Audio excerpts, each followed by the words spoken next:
Hello, everyone, and thank you for joining us for another episode of Iron Panther Presents. Yes, we are saying goodbye to the Thomas Crown family as we discuss Raising Kanan, season 5, episode 8. And as this prepares for origins and what does it mean to Raquel and the rest of the Thomas family, we'll discuss all of that. But thank you very much for being part of this journey. We're going to talk about the episode. We're going to talk about the series, what we liked, what we didn't like, remakes, rewrites if possible. And again, what does this mean for Origins? What does it mean for book one? That sort of thing. Should this have been a prequel? That kind of thing. But anyway, if you're new to the channel, please subscribe. You can like on the video. You can comment on the video. You can share the video. Let's get to it. Hello, everyone, and welcome to Iron Panther Presents. We talking facts, breaking down every scene like you're watching with the cast. Yeah. Iron Panther Presents, we break it all down. Every show, every film, best takes in town. Hit like, drop a comment, let the fan vibe. If you feel what we saying, go subscribe. Hey. Iron Panther Presents, come along for the ride. Like, comment, and subscribe. Keep us live. All right, so there you go. So we're gonna ask everybody in general what we thought about the episode, like kind of like big picture, and then we'll get into the details of what we're like. I really want to start with Raquel's final moment with Kanan. That's why I want to start. Then we'll kind of work through the process. But we'll start with Kim. Kim, overall, what did you think of the farewell? I actually enjoyed it. I thought it was pretty good. Um, like I did write out. I have a bunch of notes because you had these questions or whatever. Um, so it for me, uh, I feel like okay. So we saw Kanan as a child. So it started out as 15 years old, right? This was the very well. I guess we saw him in 1985, I guess, and he was like a child, actual child. Jukebox was an actual child, and we saw how much of a punk he was. Then we also saw what his mother did to him, and she went out there and she made him fight back, fight the bullies, right? Which is what you should be doing. I did the same thing. But then as his journey goes on, what she does to her own child is horrific. She tells in I went back and I watched episode 1 of season 1. And I watched it and I really enjoyed it again because I thought that was a pretty good episode. But what it showed you is that she's a horrible mother. She went from literally telling this young man, "You are so smart." They go see the guidance counselor. You have the brains to make it. You can become anything you want. You got this. Just blowing his head up to make him feel like, yeah, I'm smart. I could do this. I don't need to be a drug dealer in order to make it in this world. I could be anything I want to be, which is what the guidance counselor was trying to tell him, and which was what Rock was saying she wanted for her child, right? And in 10 seconds, when he makes a horrible mistake and shoots someone, kills someone, basically, she all of a sudden it flips and is like, oh, well, we tried that. Let's just go ahead and teach her how to be a thug and a drug dealer. I was like, what? What am I watching?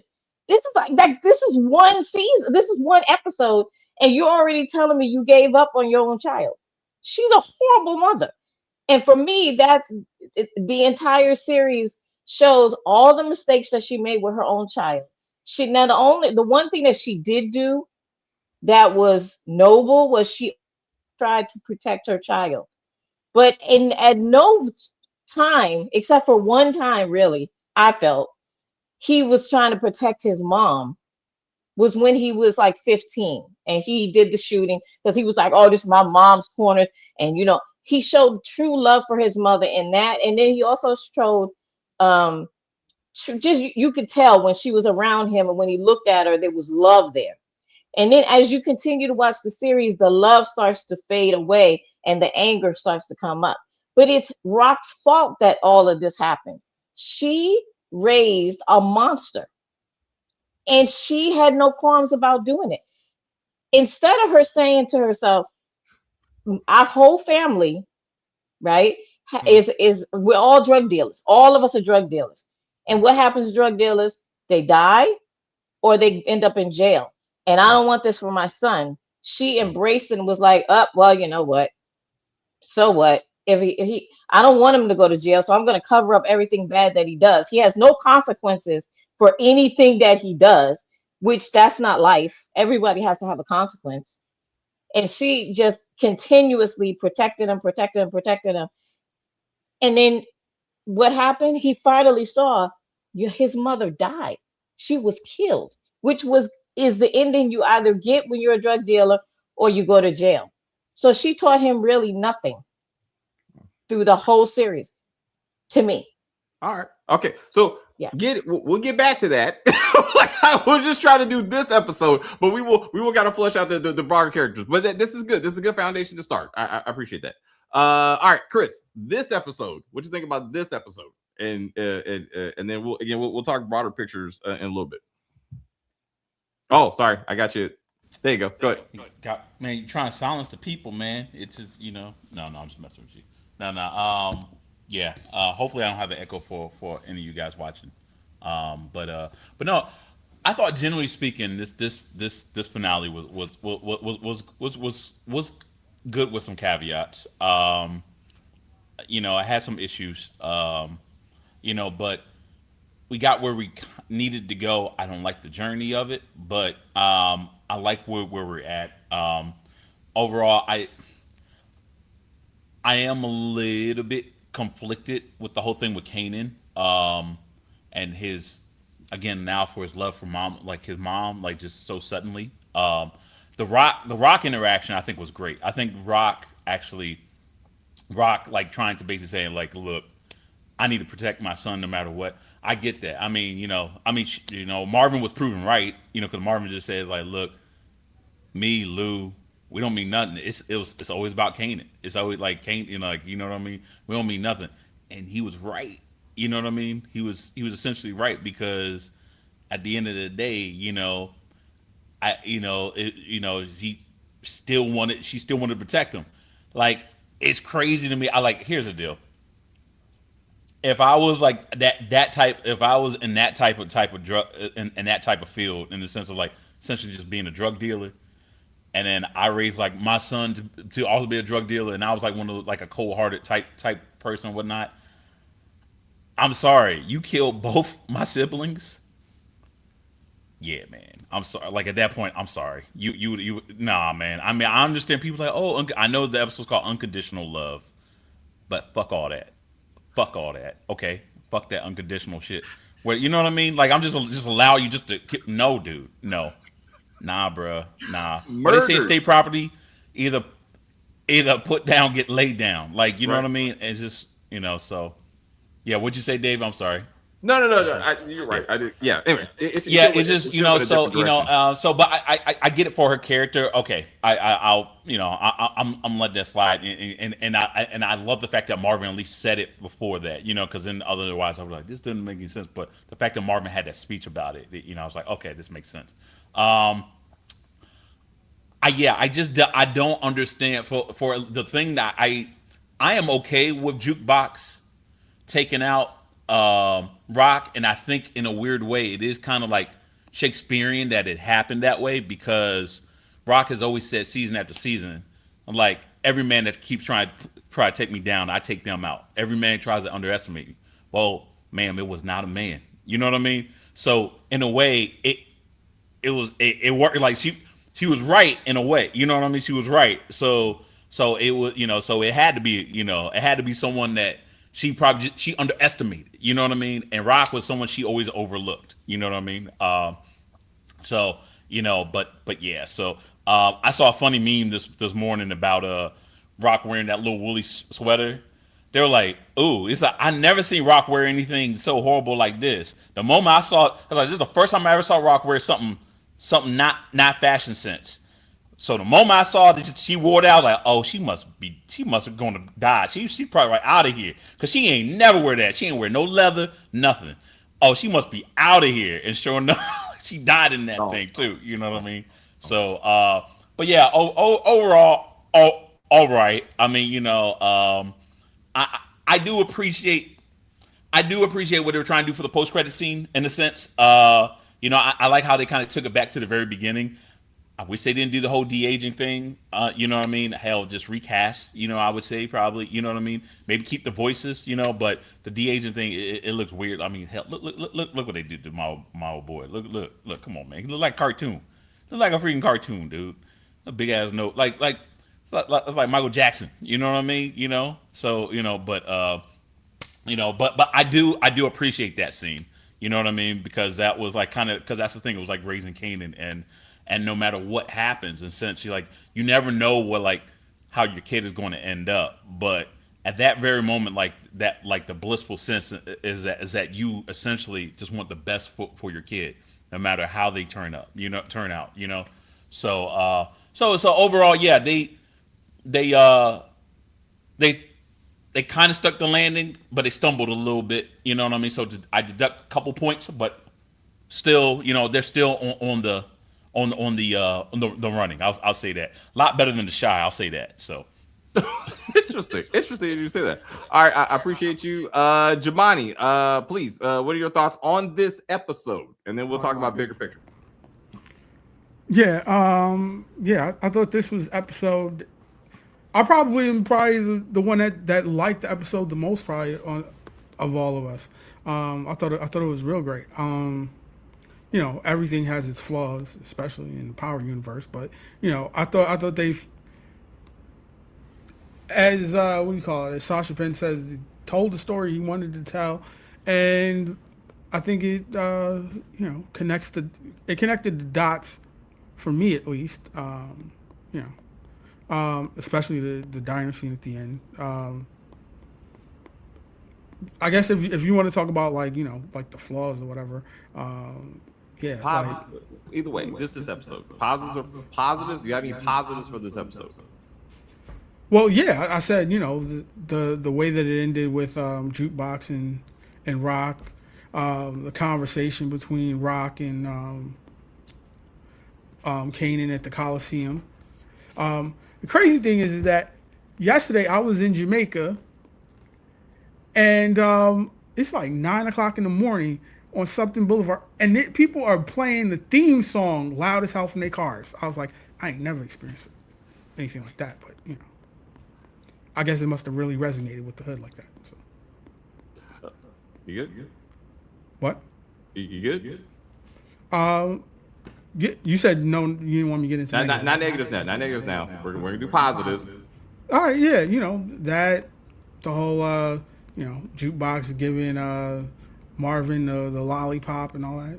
It was a nice touch. All right, so we'll get to some of the comments. There's a whole bunch of them, so I'm gonna do my best to do that. Why did Rock have her bags packed and in the car right after killing Pino? She should have left New York right after that. She should have did a unique, like I said, shaking my head. All right, sure.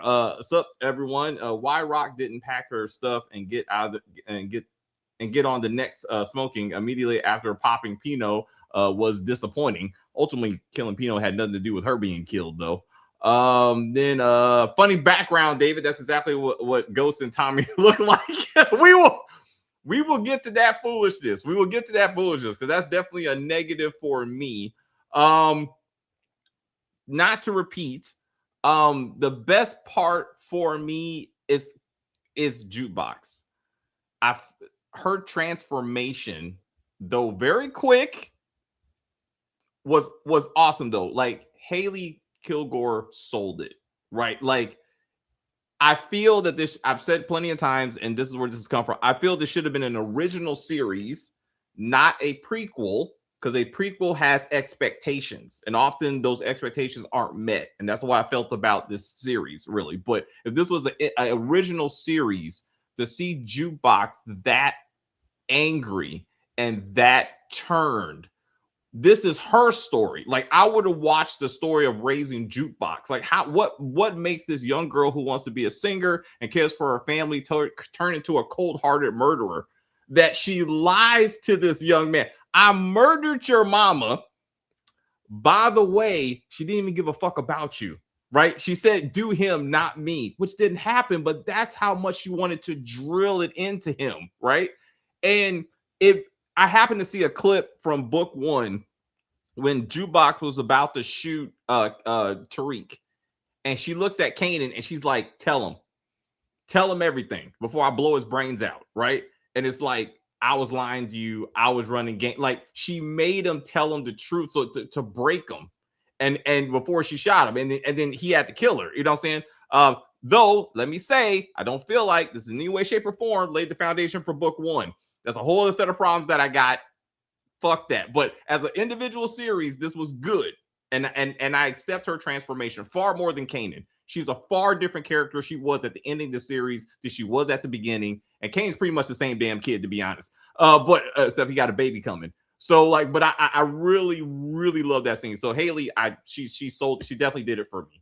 Let me say, I asked the same question, DeMarcus. He answered it in full detail, made some good points. The question is, who do I think is worse, Tariq or Kanan? The answer for me is Kanan. Okay, Tariq makes far more sense than what he did and why he did it. But this version of Kanan is a selfish piece of shit, and he deserves to be murdered. Like Jukebox should have killed him and his mama, maybe together, really, just to knock them both out. But that's how I feel. One more comment, and then we'll go back around. Let's see. And a new version of Kanan has a baby is so cute. Jukebox got her revenge for her mother, Kenya, and father Marvin when she eliminated Rock. How the you just don't like Rock, DeMarcus, and I can accept that, but now you're just stretching and shit. Like that don't even make sense, like to me. Yes, I'm aware they want me to do it again. They haven't reached out to me over email. So I asked them both if they want me to do another debate. I'll be happy to do that. But I try not to be so argumentative. It's kind of my nature though. Then we got, there's no way Juke would have helped. Fuck this show as a prequel. Fuck this show as a prequel. There's no way this version. Hold up. There's no way this version of Kanan. You are not going to convince me otherwise. There's no fucking way this version of Jukebox goes and saves Kanan. Fuck anyone who says otherwise. That's. I mean, you're wasting your time. I'm telling. But Jamani, please, I would love you to try to counter that.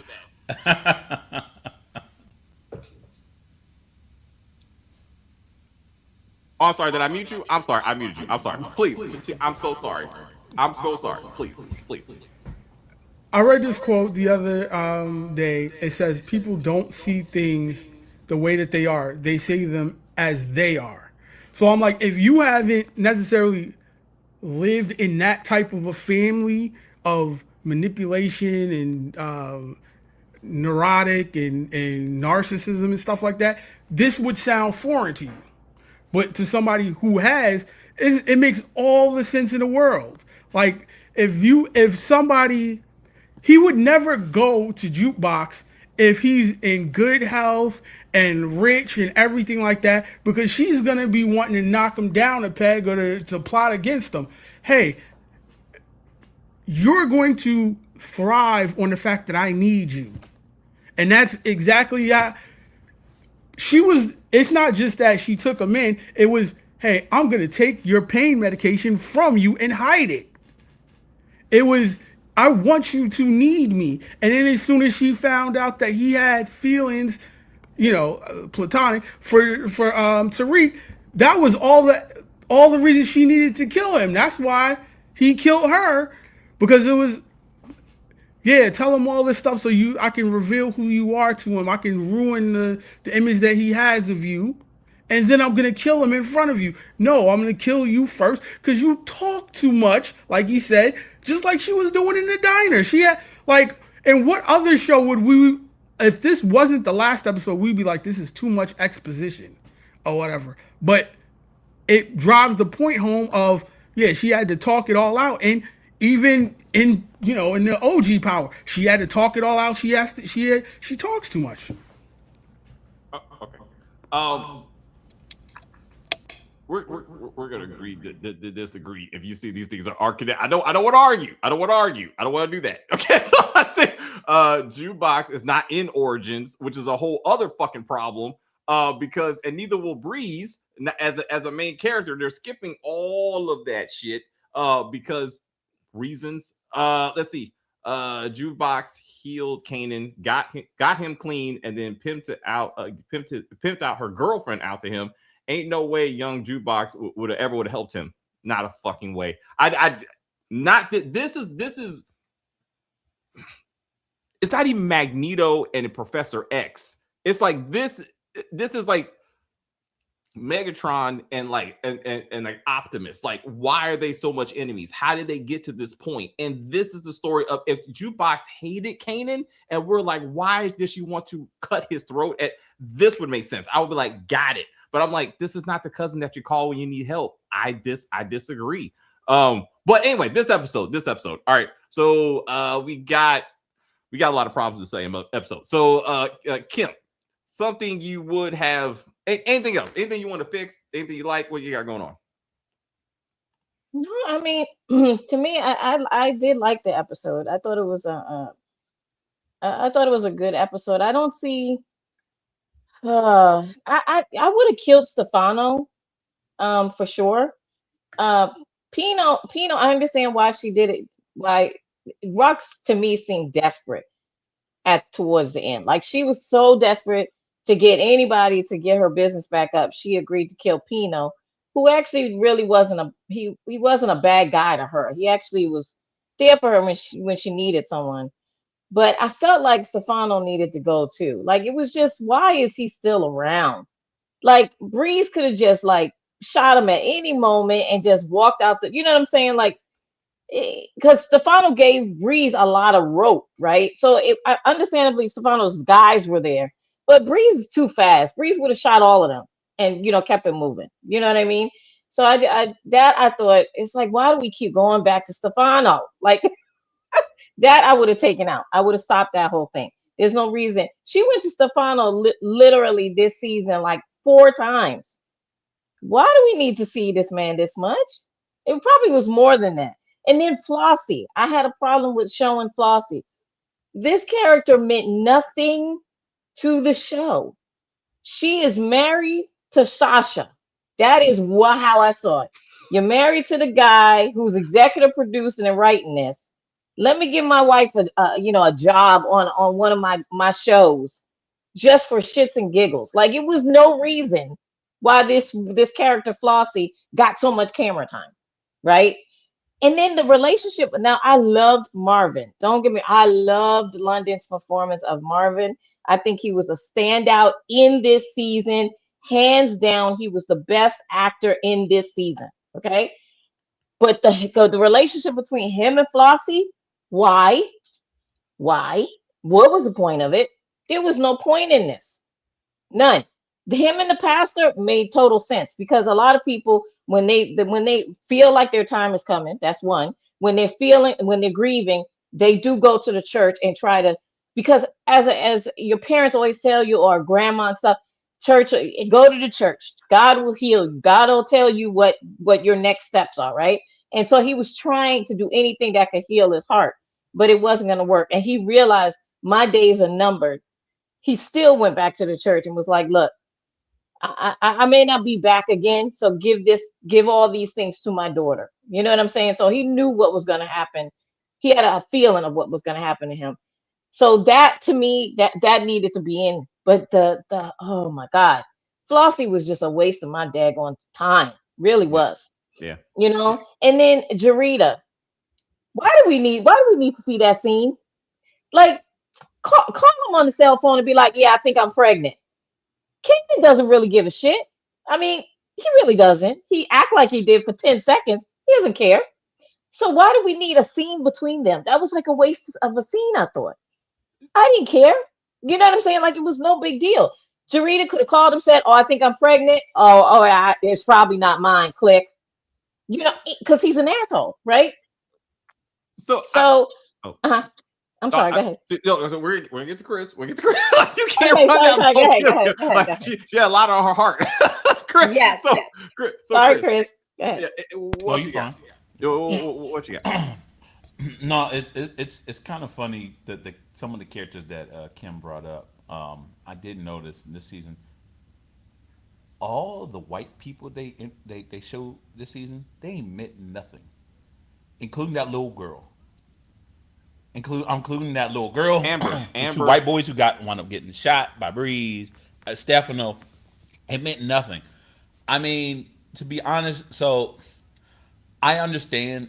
So the thing that I agree with Kim. Stefano should have died, and to me, it could still, like, if I had a rewrite option, right, where like how Rock goes out, Rock could still go out like the way she went, like she's packing her bags and Jukebox shoots her. I'm fine with that, but they kind of make her kind of be a little bit more gangster about it. Fine, she took some orders to essentially shoot old boy, right, Gino. But I felt like after she's like, oh, it's done. Tell Stefano it's done, and they said, all right, oh, but he wanted me to give you something or whatever. It had something to do with a girlfriend that you guys both try to fuck or something like that. Lures him out, pops Stefano in the head, pops him, and then she immediately packs her bag, and then that's when Jukebox.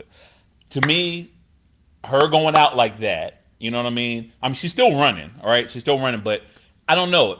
I didn't like the idea of, like, once again, especially the way these Italians were talking to her like she was a piece of meat, and just saying, like, yeah, she's a good-looking broad or whatever.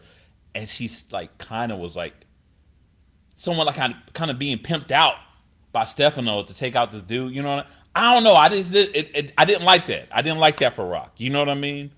Especially knowing like what happened to her, like in the beginning with like her essentially being like somewhat of a snitch for Howard, which I understand. I mean, everyone snitches. You know what I mean? I mean, the biggest gangsters be snitching. I'm fine with that. But then it seemed like she's like having to like sleep with people. I don't know. I did not like the idea of her taking orders from another dude, another man, and not her getting revenge off of that. I wanted her to kind of like take both Italians out, and then Jukebox like arrives at the place. I think so, but I don't know. That's my little rewrite. But nah, Kim was right. All these characters were kind of worthless. The Jarita, the Jarita thing. I get it. They gotta say the line so we know about Sean. The irony is, here's the funny thing: if you never even watch Power, and then you're watching that scene, for a split second, you probably wouldn't even know what the hell she was talking about, because the way they even went about the scene, they were like, it was like, it's like, yeah, she didn't even use the word like I'm pregnant or whatnot. It wasn't until he said like the words like, oh, well, is it mine? Where you're like, oh, okay, you know what I mean? Obviously we know, but I'm just thinking like, okay, dude, like just like move this shit along. It was so unnecessary. I felt, you know what I mean? But yeah, it's just a lot of stuff that didn't go nowhere. Garcia, another white dude, went nowhere. You know what I mean? It was like I was waiting for Jukebox to be like, "Hey, yo, y'all got an application?" I told David what should have happened. Another rewrite was, even though that was a gangster moment, like having like her sit down with Kanan or whatever, and her just like looking him right in the eye or whatever. However, I don't know, but me and David was also saying offline, basically saying she needs to get the fuck out of there, right? Especially, we know where she's supposed to be, where Jukebox is supposed to be. It would have been better, like, not, they pick up their little brick cell phones. You know what I mean? She calls him, and then she's like eating. You see her eating like some fries. You know what I mean? Calling up Kanan and say, "Yeah, I did that shit." You know what I mean? Just eating, just like her dad used to just start eating. Camera pans out, and she's sitting in Ben's chili bowl. Because she already packed up and moved to DC. So she packed up DC in DC. She got the application for DCPD on her desk or something. I don't, you know what I mean? No, but that's just a funny one. But yeah, it's just a lot of stuff that just didn't go anywhere. Yeah, I'm also upset about the whole Flossie thing. That's just like you want to talk about what's the word for it when you just always hiring like your kid? What's that? Nepo. That Nepo shit. I hate it. Like, and this is so present in this one. It would have been one thing if like Flossie took out one of the family members. If that would have happened, okay. But nothing. It meant literally nothing. She was literally there just to tell Jukebox that should have already known. Say, yeah, by the way, it was probably your cousin that shot your dad. Like, you know, I mean, that shit out your day. Like, what? Like, what was the reason for Flossie? What was the reason for her? You know what I mean? Yeah. So no, I mean it. I kind of wish I did not know that she was married to Sasha. Like, I think Kim brought that up like several episodes ago. I wish Kim you didn't, because it just kind of now angers me, like how like worthless her character was, and now I'm just like, I see what the fuck this was. You know what I mean? And then yeah, it just angers me about the character. Like, she wasn't a bad actress. I think she was, you know, No, she's a very good actress. yeah, She she's a is. good It's actress, just but I'm that just was the like, point. Yeah. it's just it's like, no, it's like, don't just do that. Don't do that. You know what I mean? You know, but yeah, I will. But Dave, I do agree with you. Jukebox never looked more gangster in their life than in that Oh, than in hard. that diner scene. Hard. Like, you know, yeah, there was in the past. Was it season 3, if I'm not mistaken? There was like Kanan basically essentially like threatened Jukebox or whatever. I guess when Kanan slowly turned into the dark side, and then you were like, "Damn, Jukebox, you need to stay the fuck away from your cousin." Essentially, now this time I was like, I had to keep reminding myself, "Oh, these people will survive, right?" But the whole time, for a split second, I'm thinking like, Kanan, you might be fucked, because like I'm looking at her eyes, like yo, that she ain't her soul is gone, and she's like looking at you like the demon possessed her, and now she is here to fuck with you. She was on some Loki shit. She's on some mischief. I am going to fuck with you. You know, like straight up. Like, you know what I mean? He's Loki. I mean, she's Loki. You are Thor. You know what I mean? You're like, how's your mama doing? Like, you know what I mean? Like straight up. You know, just like those.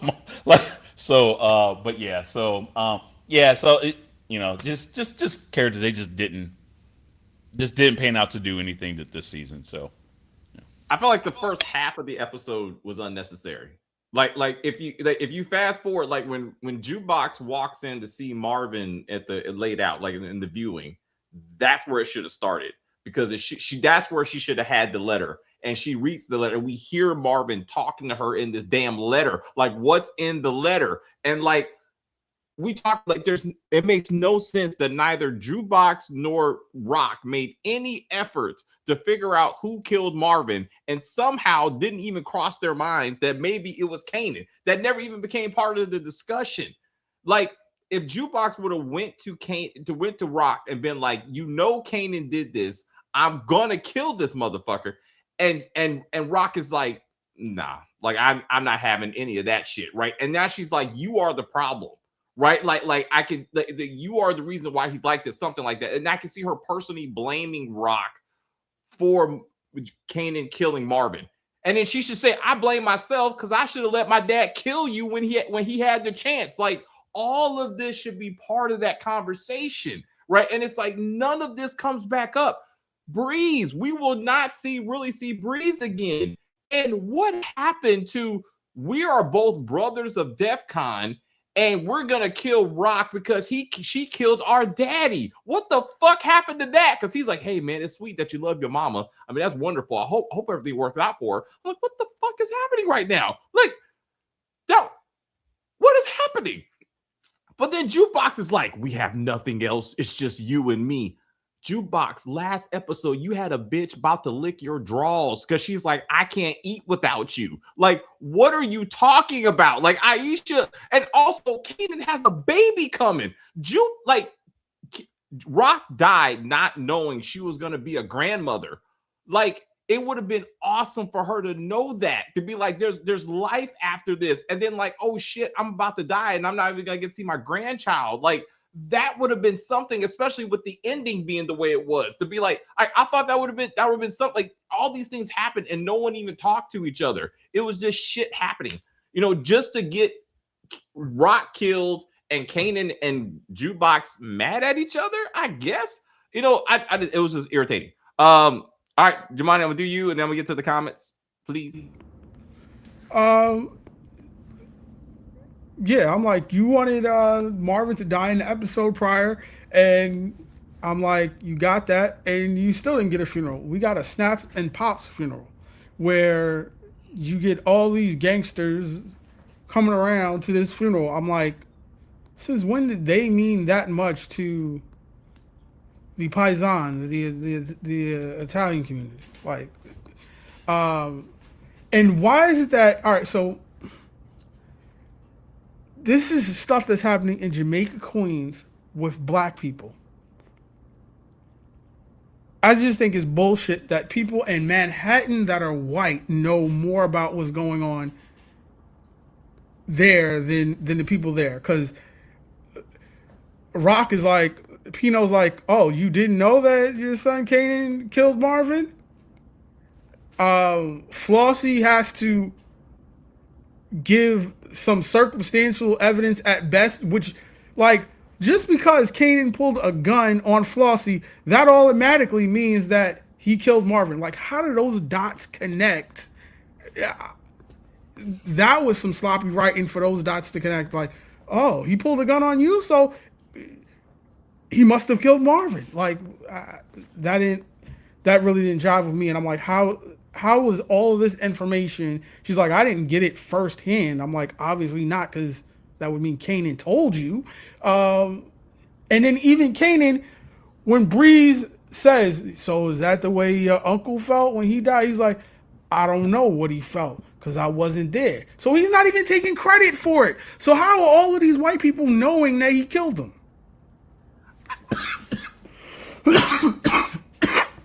Cough it out, Jemani. I don't know. Okay, so let's get to the comments.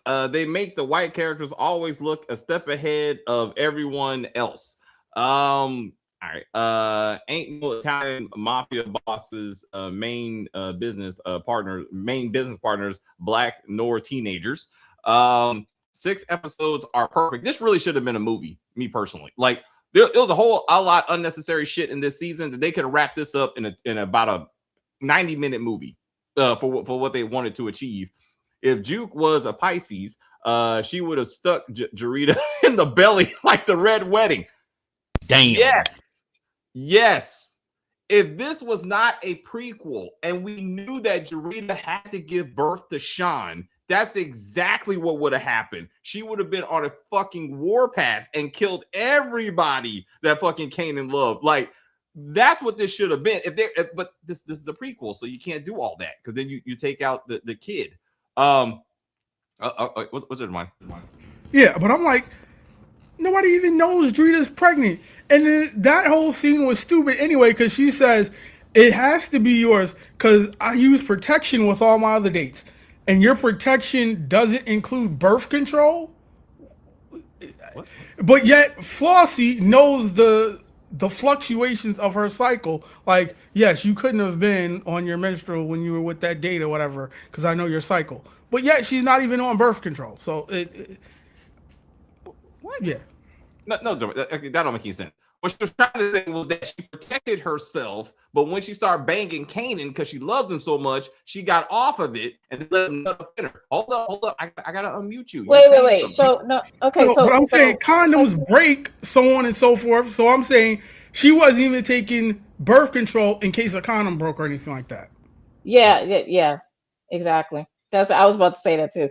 Just because you wear condoms, right, doesn't mean you're protected. I mean, you're supposed, especially if you're doing the job she's doing, you should be on a pill or something to make sure that if the condom breaks, there's another, a layer of protection. Exactly. Yeah. So you mean to tell me once, and women do this all the time. Once she started sleeping with the drug dealer Kanan, it was like, you know what? No condoms. All that. Oh, because he couldn't possibly be sleeping with other women, right? No, not Kanan. Okay, so I'm just gonna let it fly, and I'm gonna stop taking the pill because Kanan's a drug dealer. They do. That's what I'm saying. But it's still Chris, like, I know women who do that, who did that. You know what I'm saying? Because it's like Kanan got the cash, so I'm gonna go ahead and get pregnant. What? Why did we even have this? Jarita is a bird. And the thing is, they didn't give us enough time to see her bird like develop. Like, they shoved her into this. Like, Crystal should not have been here. Jarita should have been introduced in season 4, and we should have saw this relationship develop. Because when you find out that your new girl is pregnant, shouldn't that you go, oh shit, like, this is the second baby mama. I need to make sure that doesn't die this time. Like, there's no mention or processing that Crystal's gone. That never got addressed. Why didn't why didn't like Rock. I didn't like Rock begging all those white people for help. She spent the last 2 episodes begging everybody for help. I don't care about the race. I care about the fact that it made her look so desperate and needy. And I'm like, we didn't need 2 episodes of that bullshit. Also, shouldn't she have got arrested right after she refused to testify against the Italians? Because that was the deal, right? We got you dead to rights on this terrorism bullshit. So if you don't testify against the Italians, you're getting arrested. Somehow she was like, nah. Yeah, but they were still getting the proof against her. They got to lock that proof down completely, right? So I don't think they have all their ducks in a row. That's why they didn't arrest her immediately. They got to make sure they got all their ducks in a row and then arrest her. Because basically they were throwing that out there to see if they could get more information about they want the whole organization. They don't just want Rock. They want all of them. So I think that they just wanted more, more proof, and they thought she was going to tell them some more things. You know what I'm saying? So usually in these kind of things, like, because I love procedurals, they always let the person go the first time, and then they're like, oh, okay, and then like a couple of weeks later or a month later, whatever, then they have all the evidence they need, and then they come arrest them. Okay, it's a matter of they did have all the ducks in a row. It's just a matter of she didn't tell the feds no. She told her lawyer no. So it's the matter of time that it takes for her lawyer to tell the feds she said no, and for them to get whatever squad to come out and arrest her. So that's why she was packing up and leaving before, word got to whoever in the feds for them to send out a team to come and arrest her. So that's what it was more or less. I thought she was packing up leaving because Stefano told her, you need to be gone within 24 hours of killing Pino. All right, hold on. We got it. Damani? Yeah, I was saying it's both. So, and this is, as always, I agree with Kim about the Marvin and Flossie situation. I also feel the same about the little Amber never went anywhere. I had a little rewrite as we were discussing it. I thought the cops should have killed Marvin at the church over Amber. Jukebox uses Garcia to find the cops that killed Marvin. Then Jukebox, Kanan, and Rock bury Marvin because he should have got a funeral. Kanan tells Juke and Rock that Drita is having a baby. So this is why we know that Jukebox knows she's going to be an auntie and Rock knows she's going to be a mom. So Stefano and Pino kill Rock when they find out that she's talking to the FBI. Jukebox helps Kanan kill Stefano and Pino for killing Rock. And then Jukebox kills Garcia because she killed some cops and they're looking for her. And then as Chris and I talked about, Kanan helps Jukebox relocate to DC. So now you understand why they're willing to help each other. You know what I'm saying? And you can almost see like Jukebox's development over time. Like this is like over episodes, but that's what personally I would have done. Jukebox could make a guest appearance in Power Origins in a couple of episodes. Somebody said she said repeatedly she's not going to do that. We didn't need to see Pino and babble for 5 minutes about his childhood. Like this, like all that bullshit was unnecessary. Just to be like, I want to fuck you. I want to fuck you. Like I figured that out. I figured that out. Like I'm not sure why I needed this kind of bullshit. I agree with that. Then we got. Wait, shouldn't have little Amber gone to see him in the casket, see Marvin in the casket? It should have been a funeral where Flossie and all of them were there. Like they should have. Right. We all said we don't need Snaps and Pops getting buried. Who gives a fuck about them? You know what I'm saying? But Marvin should have got a state level funeral. All of them should, and then Flossie would have mattered to an extent. Also, he only known her for about a month, maybe. In this long ass letter, he's like, "Hey, girl, if you need anything, the daughter of mine, go see Flossie." So why didn't he drop off the money with Flossie? To be like, yo, if I don't make it back, this is for my daughter. Because they showed you the clip when she said bet the house on her. Like, that's your future. Like, what's up, Jamani? I'm like, they don't arrest clergy or priests. Pastors or whatever. Flossie's, can get arrested at any moment. And that money's gone. So I think it was in better safe hands with the pastor. And as far as the fetishizing the fetishizing of Rock by Pino and Stefano. I'm like, what? That should have been something. That should have been something that should have been predating this particular episode or something. Like, yeah, the reason why he's going at her so much is because he wants to be with her and all that. I'm like, no, he had good enough reason. She tried to kill him. He's like, she insulted me and I can't take this to, has business implications. The bitch tried to kill me with these wild cowboys and stuff. What more explanation do you need than that? Um, I'm like, and so there's a commission. People know about this, right? I'm not giving secret knowledge. There's a commission in New York or whatever, right? The 5 families, and then you got your New Jersey over there that you can see on The Sopranos and stuff. He has killed 2 bosses. No approval from the commission. I want to see the sequel to what the fuck happens to Stefano after him doing that. Like, what is this? Absolutely. Yep. No. Oh. Sorry, I thought you were done. Yeah, I'm good. All right, Kim, you were saying. Yeah, he's right. Like if anybody's ever watched The Sopranos, Mm. that you always have to go, or any kind of movie about the mafia, or even just watch the documentaries about the mafia. They don't kill like bosses, just willy-nilly. Like, because you can lose your entire life doing stuff like that. It's a discussion. But no, Stefano's like, I'm just gonna kill this one, I'll kill that one. And he's still breathing? Like what? Yeah, Like, isn't he a made man? He's a made man, isn't he? it doesn't matter, Yeah. maybe, man. But he's breaking rules though. He's breaking. No, I mean, no. didn't Well, we he's used saying to to your watch? point. He's saying to your point. Like he killed Yeah, 2 yeah, yeah. made men. That was Chris's point. Like Oh, yeah. I'm sorry, Chris. Yeah, yeah, yeah. Yeah. Yeah, I mean, we saw this in what's that show we used to watch with oh gosh, Godfather Harlem. yes, Yes. yes. Okay, yeah. When we used to watch that, right? We saw how it goes. It's exactly that. Every mafia shows exactly the same thing. There are bosses, there are commissions that get together and they make the decisions. And we saw none of that. Like he was just doing whatever he wanted to do.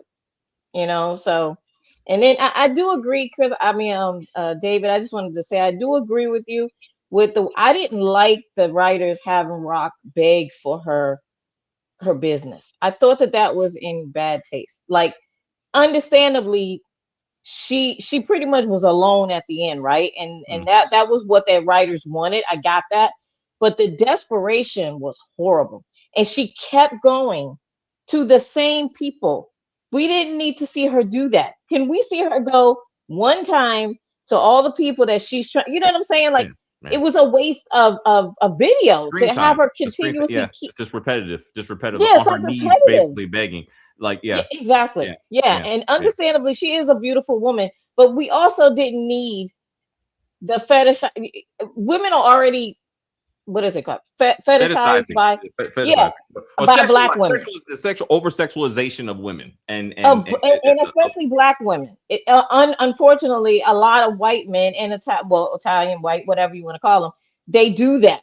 And so even when you try to date one of them, you always in the back of your head have to think about that. Like, oh, do they really want to be with me, or are they looking at me in that way? Which is very hard to do. But my sister married an Italian guy, and she's fine. Married 38 years. But anyway, so I'm just saying, you still have to do that as a person who dates multiracial people. You have to always remember that may be why they're dating you. And so when they put that in there, I was like, what are we doing? We didn't need. She is a beautiful woman. We knew this since the very beginning. When Stefano met her, his eyes bugged out his head, right? But we didn't need the way they did this. I hated it. I thought it was just totally unnecessary. So sorry, guys. I'm trying to. No, I agree with a lot of those characters shouldn't have been introduced. Stefano was enough to ride out the whole Italian angle, and like we said in previous videos, he had plenty of reasons to want to kill Rock. He didn't need more damn reasons, but somehow he forgot about the assassination attempt. As soon as Stefano called Rock Diane Carroll, I knew he had a thing for her. I thought Snaps and Pops were supplying Breeze and Kanan. Why is Breeze taking orders from Stefano? Well, he was the higher echelon in this thing. I guess so. They introduced Lump for no reason. It was his final scene, and that's awesome, but like it meant nothing. Like it, and they brought up that Marvin killed some random ass dude like at least a season ago, like we knew or gave a damn. Exactly, David. That makes sense about the money with Marvin, and the damn pastor wasn't even seen. How the fuck do you not have Rock and or Jukebox going to the pastor and being like, what happened? Did you see who did it? Like something. I felt like I was watching The Shy, Chris. Like the bullshit. There was no. You have a cop. You have a homicide detective looking at Jukebox, going, "Hey, I'm sorry to hear about your dad. Do they have any clues? Or isn't that your fucking job? Like can you help me figure out who killed my daddy? Like none of this happened. I was like, ah, damn it. Tony Danza might have had it in his contract that he can't be killed. You know what? I actually thought about that. I was like, can he not die? Because some actors do have that clause. So I'm wondering, like, well, again, at the end of the day, he's the boss. So Oh, boom, boom. Wow, Yeah. Chris, really? So, and even the angel in the outfield, I found it interesting that they didn't actually show him die, even though the angel said, "Yeah, he's not going to live very long and whatnot." But they still kept him alive at the end of that movie. Don't ask me how I even remember that he's even in Angels in the Outfield. I used to watch that nonstop. Leave me alone. Bye. We got Jukebox. Jukebox didn't even care when Sean got killed. Even she admitted that she understood why Kanan did it. But she mad enough that her dad was killed to kill Rock again. You gotta let book one go. Like this, they failed to when they made this a prequel. Like at every moment they fucked up this backstory because they were making a new story, and that's okay. But you don't need a character named Kanan, and you don't need a character named Jukebox. Just make a story about a crime family called Thomas, and just tell a story. And then we don't sit here and go, "Why didn't?" And then, oh my god, I hate it when fucking Kanan. No, 50 Cent comes with this dumbass narration to justify all these plot holes. Well, what do you think was going to happen? You think we're going to do what we were supposed to? Nobody does that. It's life, and we niggas. Thank you, and let me see you in the next. This is our life. No, well, he did kind of say that. He said it's just a South Queens life. It's our life. I'm like, nigga, no, it ain't. No, it's our story. That ain't our story. That's your story. That ain't my story. I'm like, you made this bullshit. Hold up, Jamani, we can't. Okay, go ahead, Jamani. Go ahead. Yeah, he says that at the end of the first episode. So that was a callback to that. Him saying, "This is my story. This is our story. This is a South Side story." So he was quoting and giving a callback to the first episode. Sorry. But also when Breeze made the announcement that, hey, like I'm your brother, and we were like, what the fuck are you talking about? And he's like, when you tell a lie enough, it becomes the truth. And what really is the truth? Because we're all lying and we all kind of tell the truth, and maybe the truth is wherever you want the truth to be. Anywho, I see you next week. I was like, fuck you, 50, and whoever wrote that. I was like, why are we doing this? I'm just paying attention to the Davis background. It's hilarious. Now I understand what you mean about The Shy. I finally got past episode 1, season 1, and now in season 5, episode 7, I get why you guys make fun of that show. Okay, that's another review, but thank you for catching up. You're right, like different writers. And my point is this: they're manipulating us. They wanted us to watch this show, and they're like, hey, let's say it's Kanan and Jukebox's story, and that's how we'll get people to watch. But then you start slowly unraveling what we know about these characters, and then you take them in so many different directions. We're like, this doesn't make any damn sense. Like, how are you saying this stuff to me? So I'm like, I would have watched obvious plot hole with Juke and OG Power. She couldn't believe Kanan would lie to her.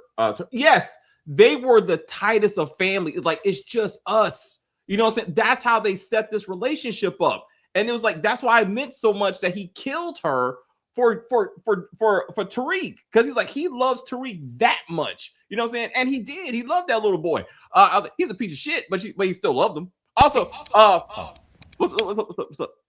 No, one thing that, okay, even though I'm all right with Juke killing Rock. I said that before, but one little lingering thing that's kind of still bothering me is the whole like an eye for an eye thing. And what I mean, and the reason for that is Jukebox loved her dad. You know what I mean? I mean, yeah, they had issues, right? But she really loved her dad. Just 2 episodes ago, Kanan wanted to kill his mama, like, or just didn't give a shit. Really, last episode, you know what I mean? Just didn't care. I understand Jukebox. I know Jukebox was lurking and saw them hugging, but I think if I wanted to get back at my cousin, who I know my cousin at the time hates their parent or whatever, and then all of a sudden I see them doing a little hug, I'm sorry. In my head, I'm not thinking that me killing your mother is going to be strong enough. I'm going to have to take you out. You know what I mean? Or like do like Kim, just throw that knife in that belly of your little boo thing. You know what I mean? Like something. When I think about it more now, that wasn't strong enough. That because I'm sorry. Like, I mean, I know they try to make it seem like, whoa, you really did love me. You try to put me witness protection. Whoa, you love me, motherfucker. You knew that in the first episode when like you shot your uncle and she literally was like, run, and then she kills one of her security guards for you to protect you. You dumbass nigga. You dumbass motherfucker. Like no. Like you slow as shit. Like I don't like. It just angers me, and now I'm getting even more increasingly angry. I feel like Bruce Banner now. Like what the hell? Like you know what I mean? I just like let me jump in. Go ahead. So I say fuck Kanan more than fuck Tariq, because the scene where Rock is taking 100% responsibility for what Kanan turned out to be is bullshit.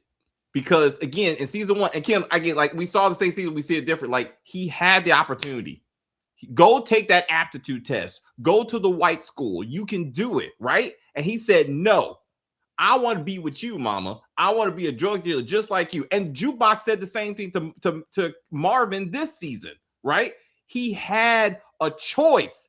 And at no point does he go, it's not all on you, right? Like at some point, wait a minute, Jamani. He's like, at some point, it's, I did this too, right? Like his response was, well, sometimes you don't got a good mama. Maybe I just needed a good mama. Like, what the fuck are you talking about? Like, you did this to you and you did this to us. This is a team effort, motherfucker. You were out there selling your own crack and killing people. Like, and he accepts no responsibility for any of this shit. It's all his mama's fault. And she enabled him.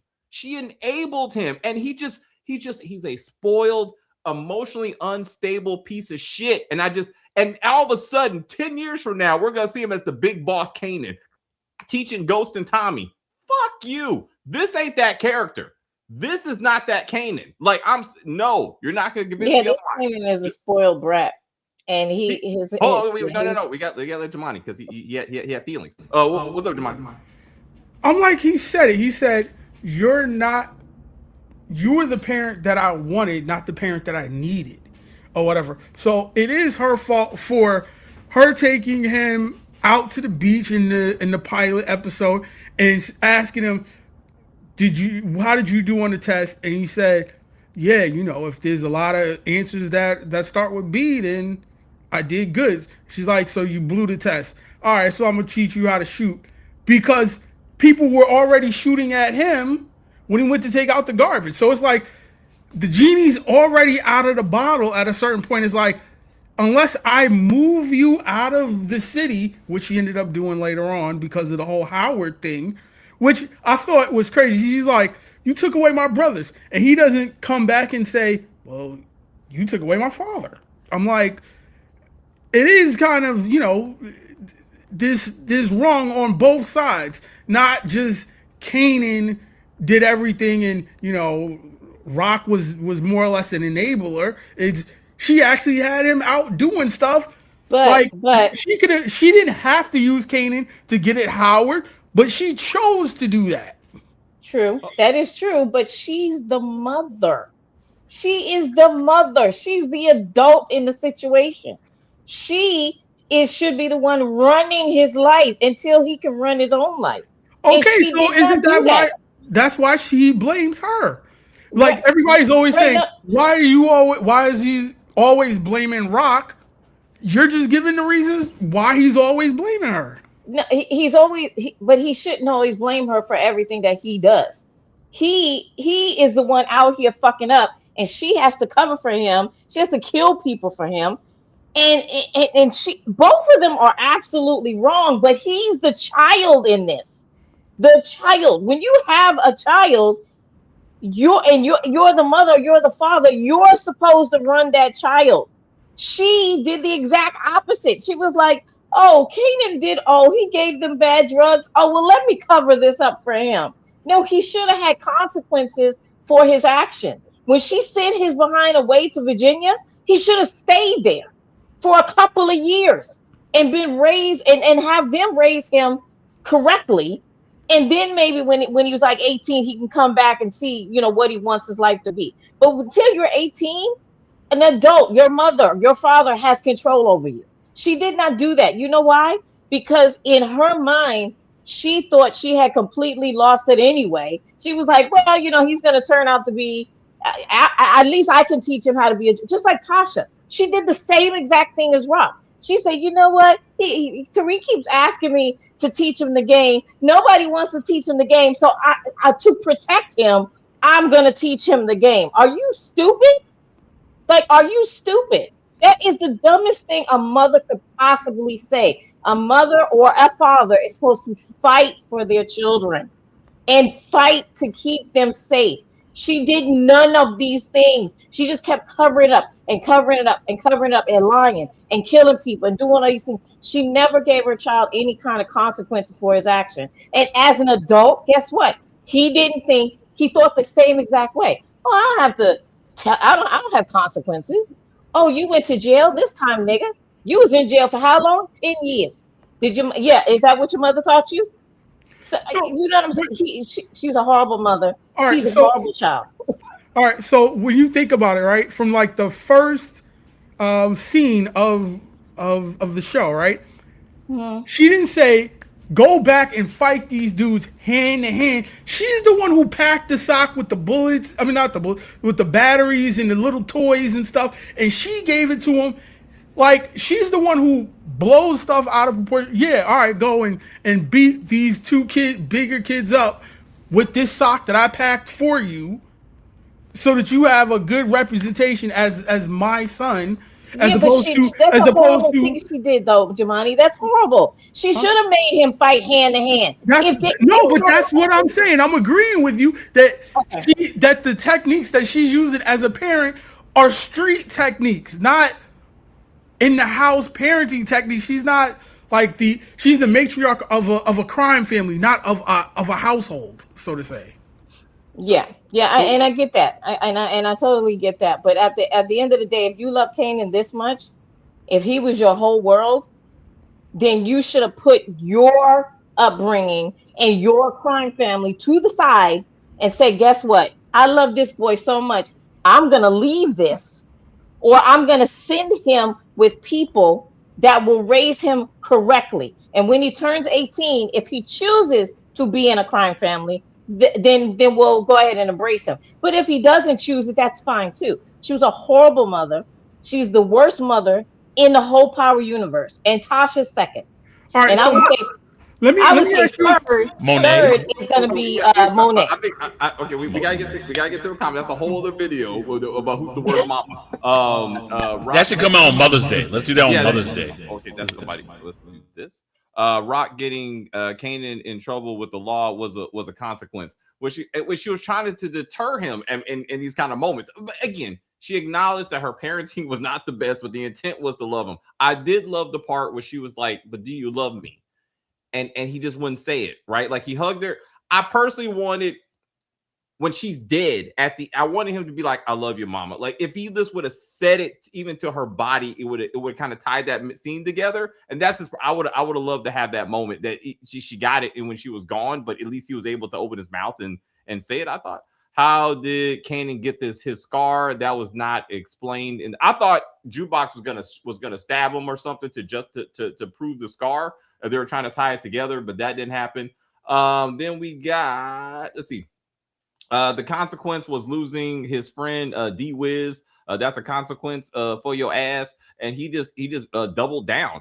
Rock keeping his pedo daddy away from him was fine with me. And then, but to your point of bringing up things, I thought it would have been nice for if Jukebox wanted to really drive the knife in, she should have told him the truth. Like, you know your mom was a hoe, right? Like, why would you say that about my mom? You know she was fucking unique, right? You know that, right? In fact, she aborted your probably your brother or sister. Like, did you know that? Oh, you didn't know that. I'm sorry. So why are you crying over this bitch? Like, she had you kill your daddy. She did kill your daddy. She aborted your brother or sister. You know what I'm saying? She wasn't a good person. Like, if she would have brought that shit back to him, that would like he would damn, like I don't know if that would have changed his mind and how he felt about her, but it would have been better for me that she's telling him the truth. To again, similar to her trying to get him to tell Sean Tariq the truth in the time to kind of tie those two scenes together. Kanan knew Rock was sleeping with Unique already. Oh, my bad. Did he know about the baby? He know about the baby. How did he know? Explain. Did he know about that? And why would he know?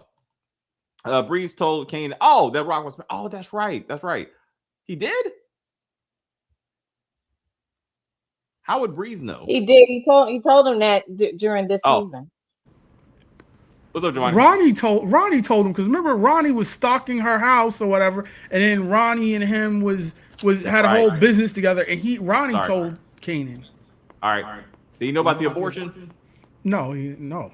All right, so I stand with what I said. No point.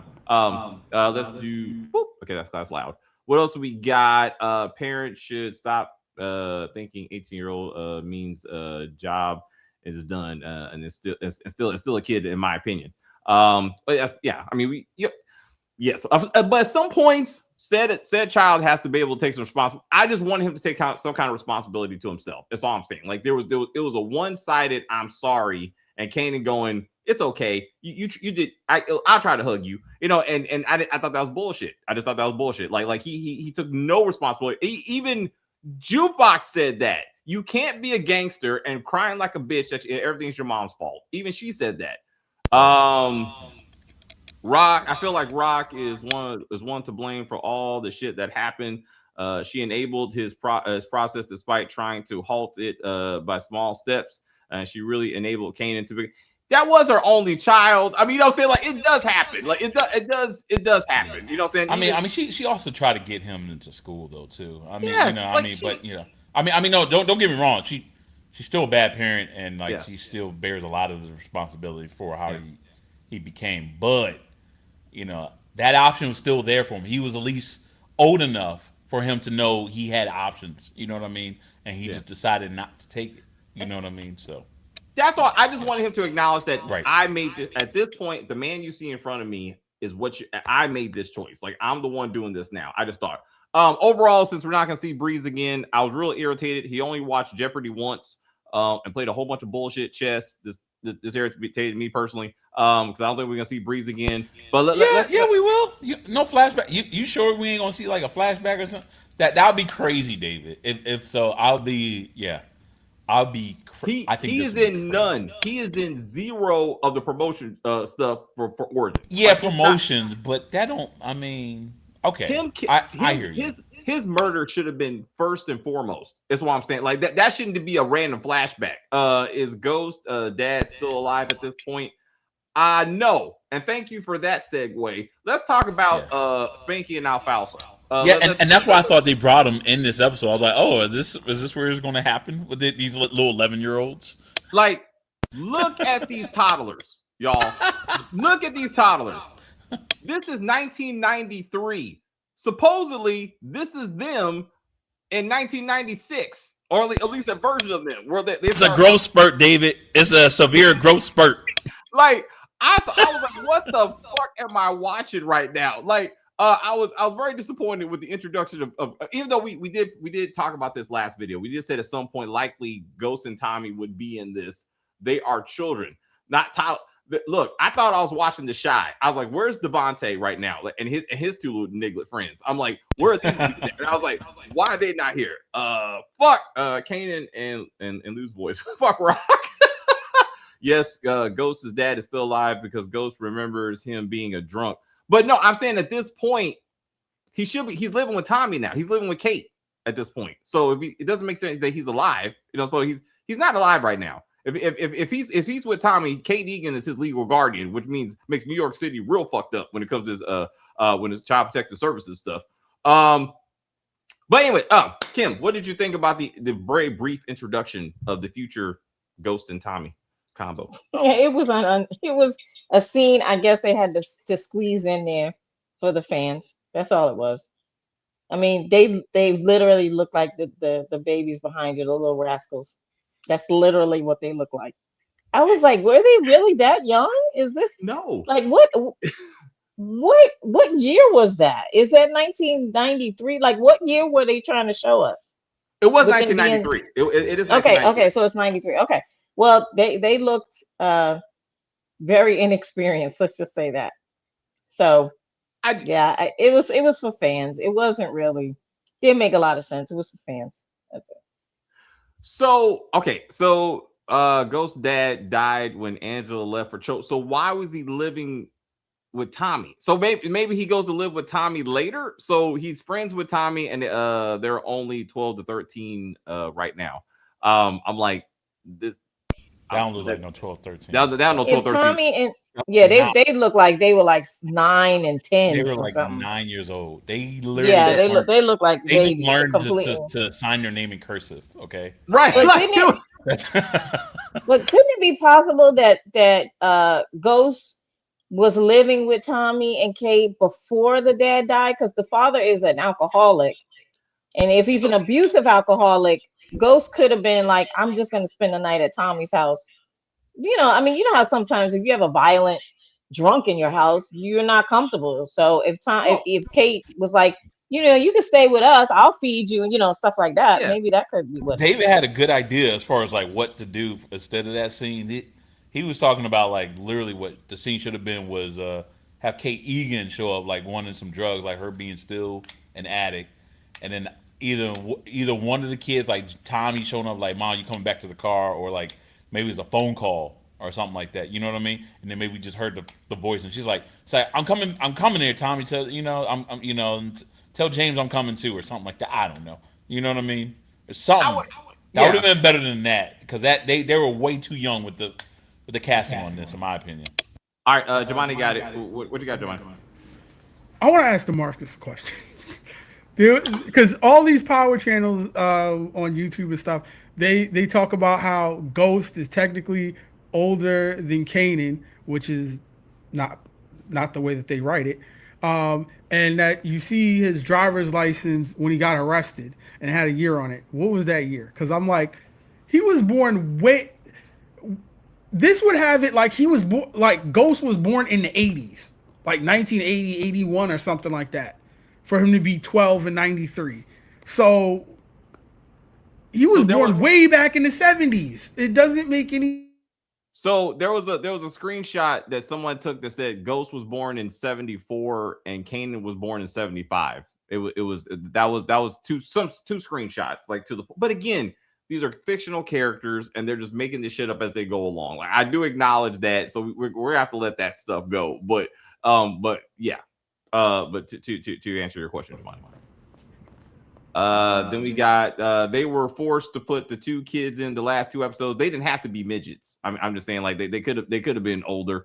I have to remind myself that I'm not in the mindset of drug dealers. So, yeah, that's okay. Origins is going to show up crazy with the timeline. That's why they're fast forwarding to the early 2000s. So they're gonna skip all the Breeze stuff. And it's gonna be Kanan running the show with damn near young adult Ghost and Tommy. Ghost moved in with Kate and Tommy after his father was killed. So they could have been friends. You're right. I didn't necessarily just because they're together doesn't mean that they were living together at this point. Why couldn't Ghost live with his uncle Glenn?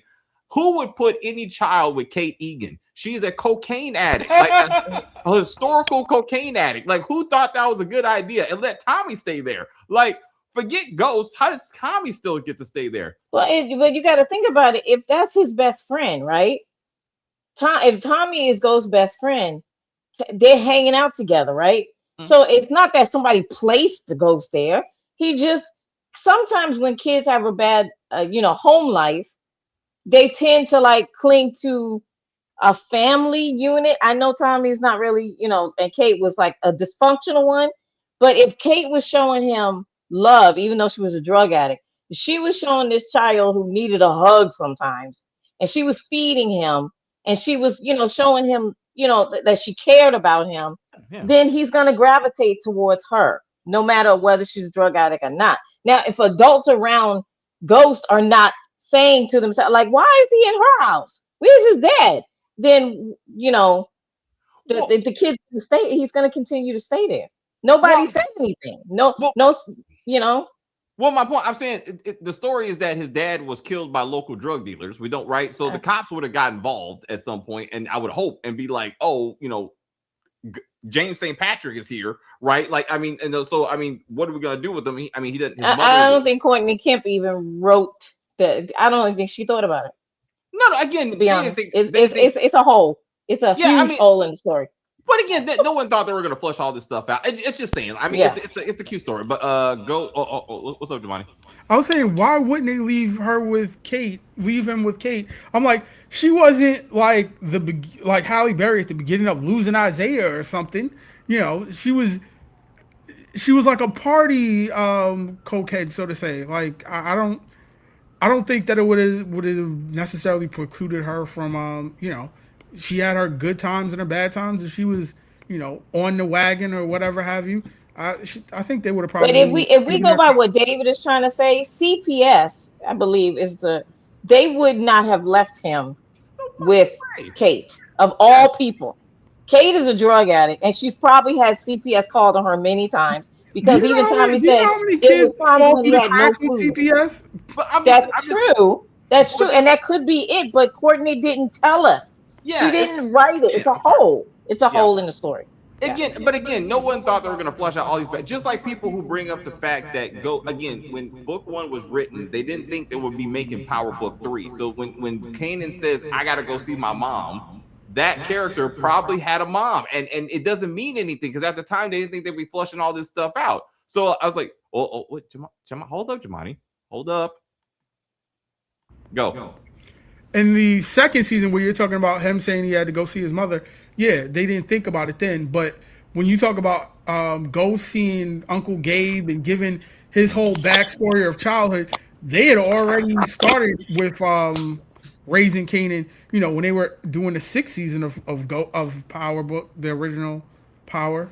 So I think it was like around the time that Kanan got killed off. That's when 50 came out and said, "Yeah, we're gonna do a prequel with Kanan." So he's still alive, so to say. And again, Kate coming to buy dope would have been so good. Sasha Penn said Ghost and Tommy was born in 1980. Someone saying 82. All right. Ghost was supposed to be older than Notori was casted as Tasha. They did for the time jump. Because like they're gonna have to push forward. Again, they're gonna have to push past Breeze and all that stuff. Origins will also have flashbacks. So as Kim pointed out plenty of times, so maybe we will see Ghost and Tommy kill Breeze in a flashback, which would be stupid. I'm sorry, like that should be a significant moment in the series. He ran away. He ran away from who? The time off is because season 1 of OG Power, Tasha was celebrating her 30th birthday. When did she have the twins? And when did she have the twins then? 13? I mean, Mary was like 12, so And then they go through the anyway. Kanan being older than Ghost and Tommy makes more sense. They said in OG Power he raised them. And David, Kate was never Ghost's legal guardian. She just took him in. But my point is, if his father's dead, law enforcement is going to be involved. They're not just going to be like, "Hey, kid, figure it out." Amber got put into another house. Like they were tracking her because her dad got killed. like CPS is a thing. Like they would not just let. Oh, but that being said, to Jabani's point, they were stuck in an abusive house, and Marvin had to come save her. So there you go, Jabani. So maybe CPS in New York City is just shit because also they didn't take. What was it? You know what? Just hearing all this and then like how we were talking about how like certain things just didn't make any sense. I'm gonna make a huge prediction when it comes to Origins. We're gonna pull out all of our hairs. This is gonna be really bad. Like, no, yeah, Kim knows what I'm talking about. This is gonna be really bad. No, is what I mean is we're gonna watch this show. There's gonna be so.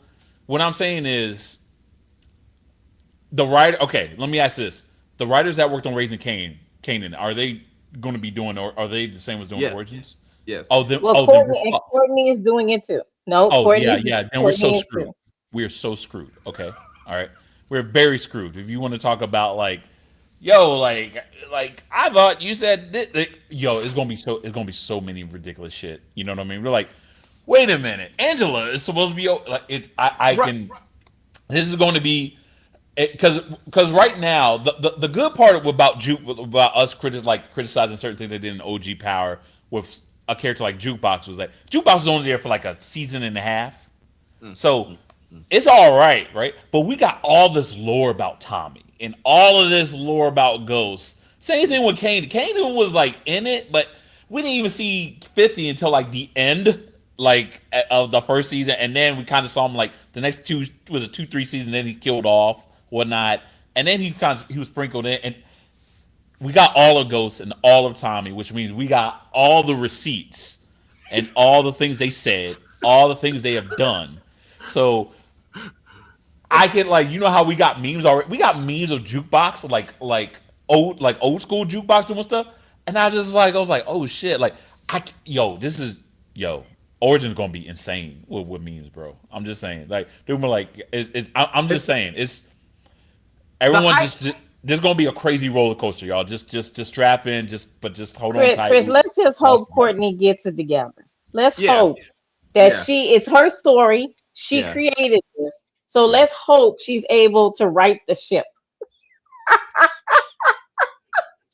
Where was that in this one, Kim? Where was that in this? Hold on. No, she didn't do anything with this. Remember, it's all Sasha. She did nothing with Raising Kanan. Yeah, so I'm like, why would Starz cut the budget for the 5th season of Raising Kanan, give it only 8 episodes, and then say, we believe in Origins so much, we're going to give that 18 episodes? I'm like, somebody needs to explain the logic in that. I think they looked at personally. I think they looked at the writing and said, "You don't need 10 episodes for this. This does not need to be 10 episodes, bro." Like they wasted the time that there was given to them. So, like, I mean, even 8 episodes was too much for what they actually achieved. Because if you cut out Pino, Flossie, Snaps and Pops, none of these characters are necessary. If you trimmed it down to Stefano versus Rock, Thomas, and crew, you could have knocked this out in about 3 episodes. Like, and to what they achieved, for what they're trying to achieve, this did not need to be no 10 episodes. I 100% agree with that. The monologue Juke gave to Kanan was cold. It was honestly, most writers don't understand how to not write themselves into a corner. And again, I don't blame this show prequel specifically because all prequels fail to me. All of them do the same thing. They do too much in the backstory that they bring up new stuff because they're trying to create a new story. And if you think about it, it contradicts the original. It always does. They go too far. And it's the same thing. Kanan said he had one uncle that he sold drugs to. Now he has 2 uncles that he sells drugs for. Like, it's just too many. What? Like what? So again, this just should have been an original show. Just like Origins should be an original show. Like you don't need to make it a prequel, damn it. And then we're not going to be sitting here arguing with each other about fictional characters and shit. Like CPS is definitely shitty in New York City. I attempted at a foster care agency in New York City. Never again. Damn. How old was Marvin at when we got? I don't know. Lou's headstone said 1964. He was 11. Marvin was born, it said, in 53, so he would have been 40. There you go. There.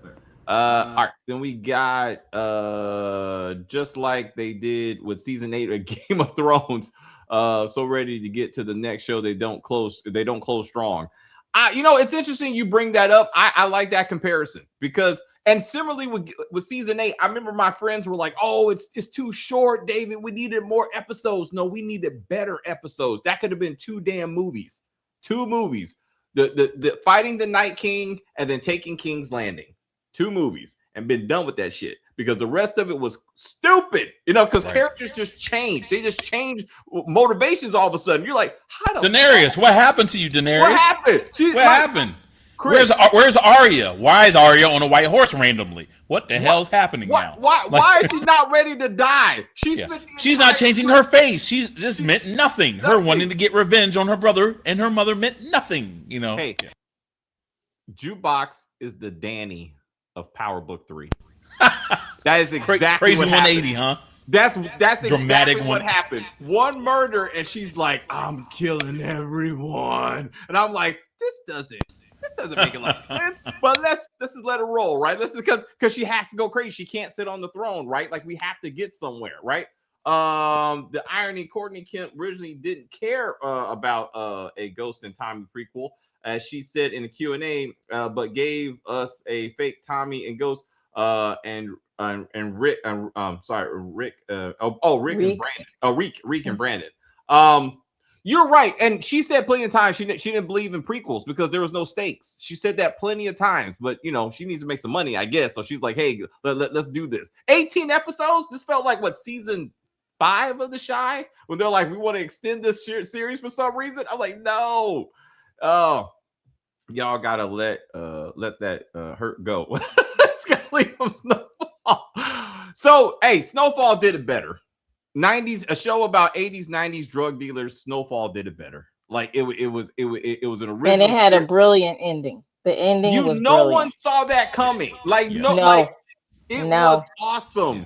It was I like because it was so original. Because you're like, Franklin Saint dying. That's just how this shit rolls. Right. He also had a random baby mama that left with his baby. Like, damn it. I was like, we seen this before. No, anyway, what's up, Jamani? Don't deny me. I was the one who saw it coming. I was telling y'all beginning of, the final season. I told y'all he was going to live just like the Shield.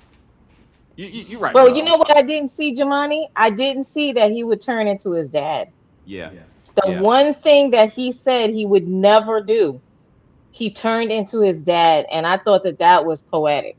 Yeah, like because he was fighting to never be like his dad, and then that's what he turned out to be. That was really well written, really, really well. Yeah. But again, truly, we had no expectations, right? It was an original show. We just had to go with it. So whatever they did, we'd have to be like, "Oh, that was pretty cool." But like every prequel, you just had to build up. We literally getting 4 different versions of Ghost and Tommy.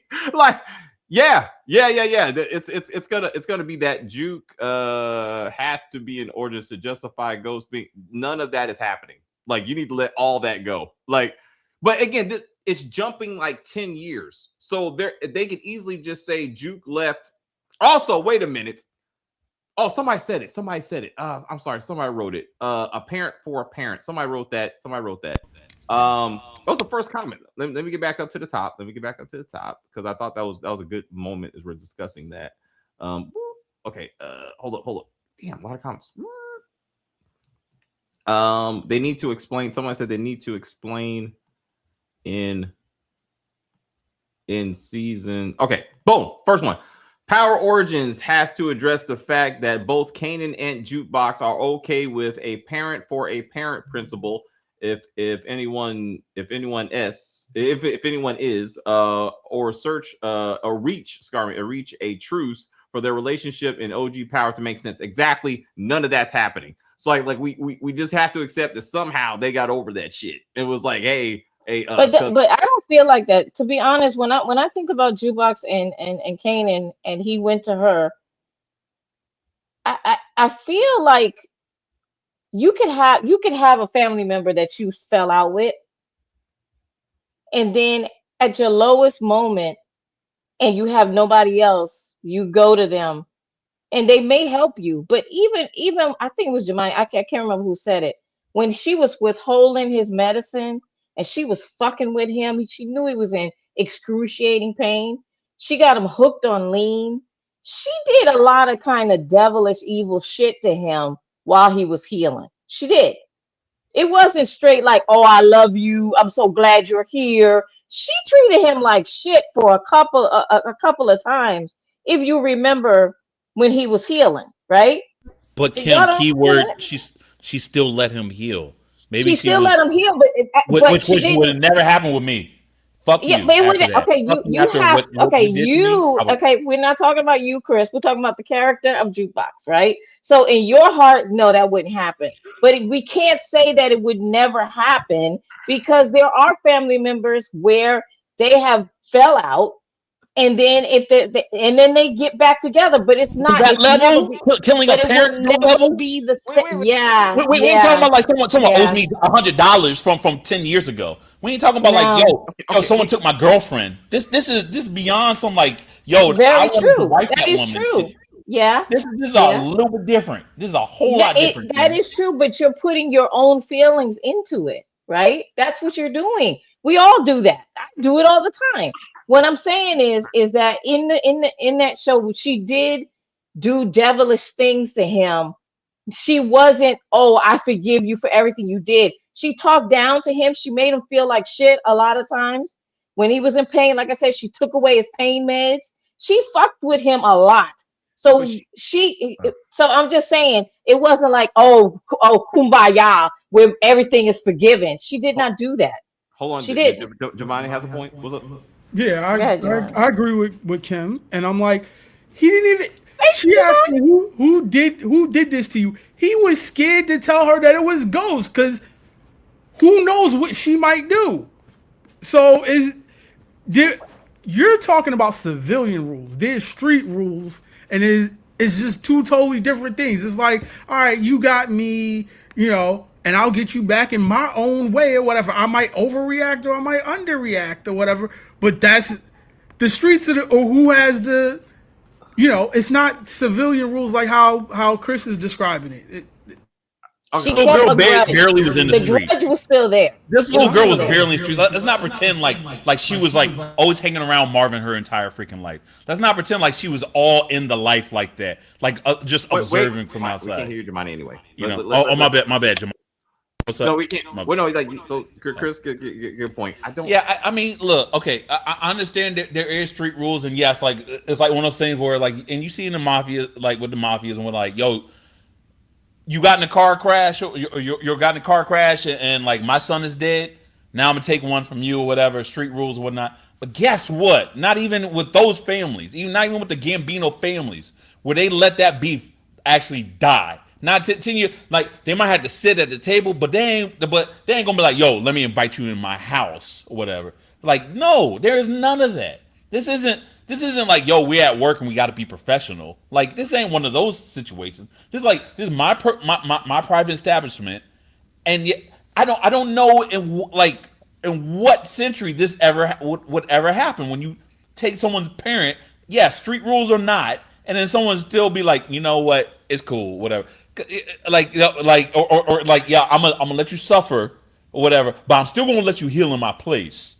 You know what I mean? I'm just gonna tease you a little bit because what you did to my mom. No, how about I kick your ass out? Matter of fact, here's a bullet to the butt, to the ass or whatever. Like, you know what I mean? Like, I know, man. Like, it's just that I, that I makes so no sense to me. so That we makes again, zero sense to me.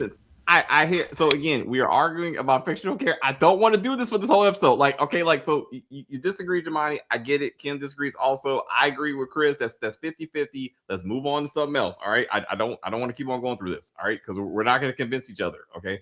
The whole family is gone trying to be the biggest drug dealers. Get rich or die trying. But Great that album. Great album. but that really wasn't Rock's end. It had really nothing to do with that. Like in the like she was you Kanan, regardless of the game, Kanan killed my dad. I'm gonna kill his mom. It really just came down to family issues, really. I mean, and that's what's tragic about it. You know what I'm saying? Like it was if she would have died by a drug dealing situation, then you probably would have took it better at that point. The whole family died because of Kanan. He was an instigating factor in a lot of things. I would say that. Then we got the ending was expected, but how it was executed was good. How it was executed was good. They tied up most of the storylines. I don't know. We got how did y'all feel about young Jamie and Tommy scene? Ridiculous. As I think we can collectively agree with that. Best scene to me was Jukebox and Kanan. The Jukebox and Kanan discussion at the end. Very very solid. A close. I say a close second to Jukebox to Rock and Kanan's last scene. They should do a mini series or a movie covering the years, the end of Raising Kanan and the beginning of Origins. Don't give these people any more ideas. I don't need a fifth version of this story. I'm pretty sure somebody's gonna think of that shit. I'm pretty sure. The Thomas family imploded from within. Yes, just like the Targaryens. I like that. The dance of the dragons, if you will. I'm waiting for the meme with the white hair. They just need to give Thomas his all white Yes. hair and then we're good. I want to see Yes. Marvin with a high top with a all white. Look, you're looking like a golden lord from Meteor Man or something, you know. I do like that. I do like that. All right, so big picture. Well, I'll start with Jamani because I know I cut him off with that. Jamani, big picture. Who's your favorite character of the series and why? Oh, sorry. I'm sorry. I just did that. Go ahead, Jamani. I don't know. I would say Marvin, or either Howard. I'm like, even though Howard died two and a half, almost 2 seasons ago. So, yeah, I think Marvin was a very well-rounded character. I don't necessarily like. I guess the anger management did a hell of a job because it was like, he went from beating up Jukebox at the end of season 1, and then as soon as they killed his anger management girlfriend, he was cured. Kind of sort of like how people heal on From or something like that. It was very quick, and then he was all supportive of Jukebox or whatever.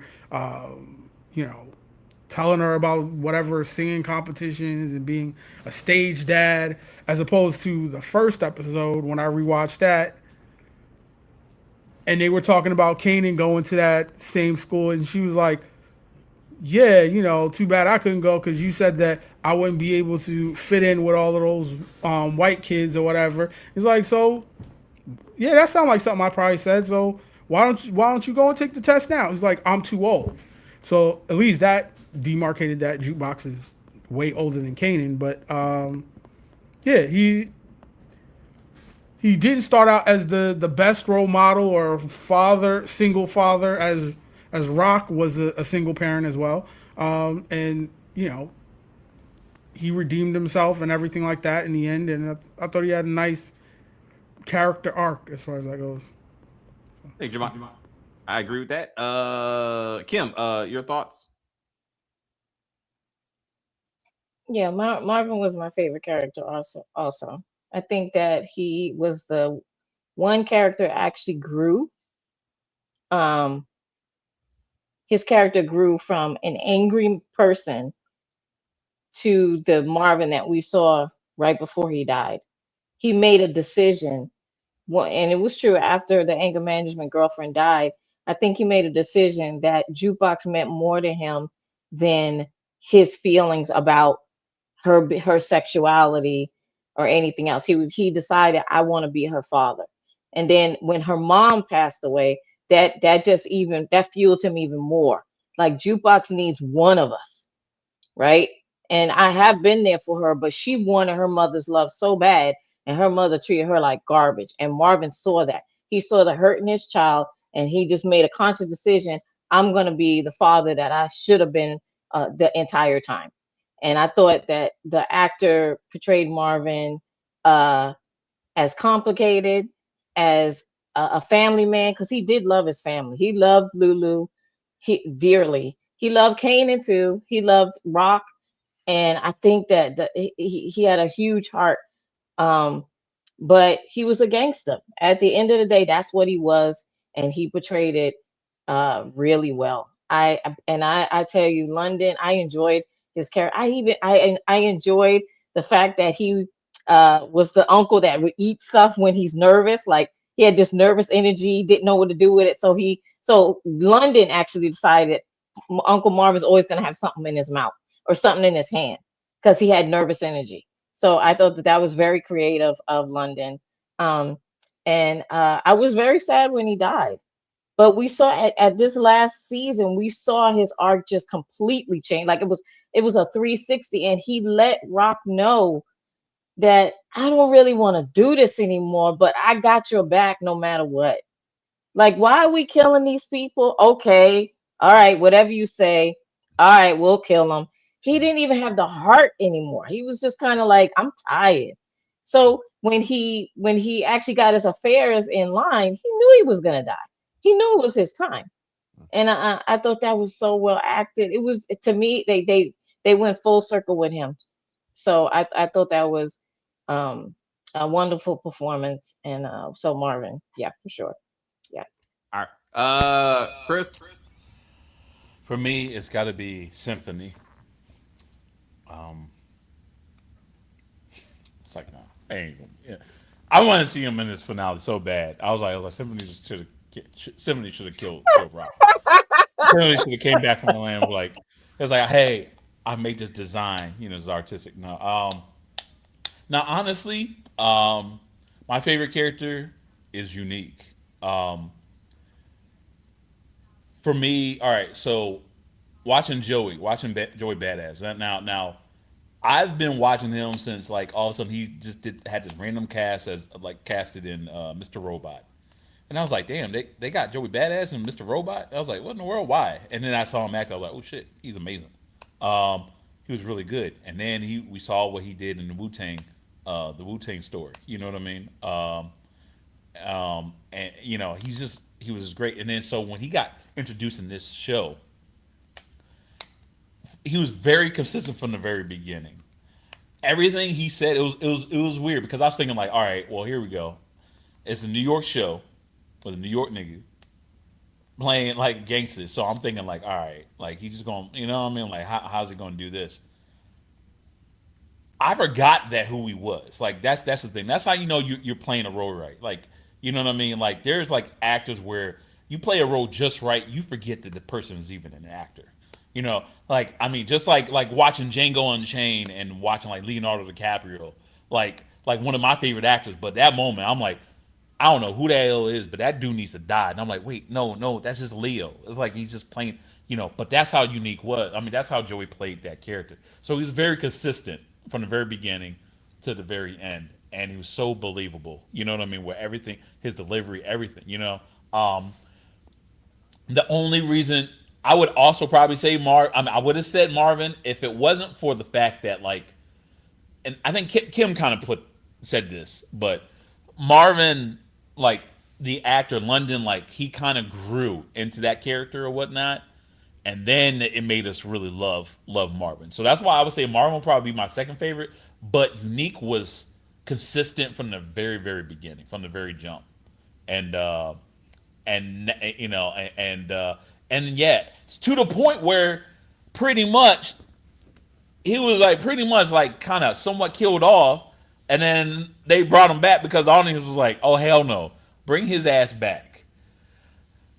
Yo, no other character who did the most gangster stuff in this show like got a happy ending. This dude wound up getting a happy ending. That kind of shows you like how great of a character he was too. Like, you know, to not even to just the writers, but to the entire fan base community. You know what I mean? So, uh, you know, but no, but I'm gonna still give my flowers to Marvin because yeah, he was amazing too. But if I had to choose, I would.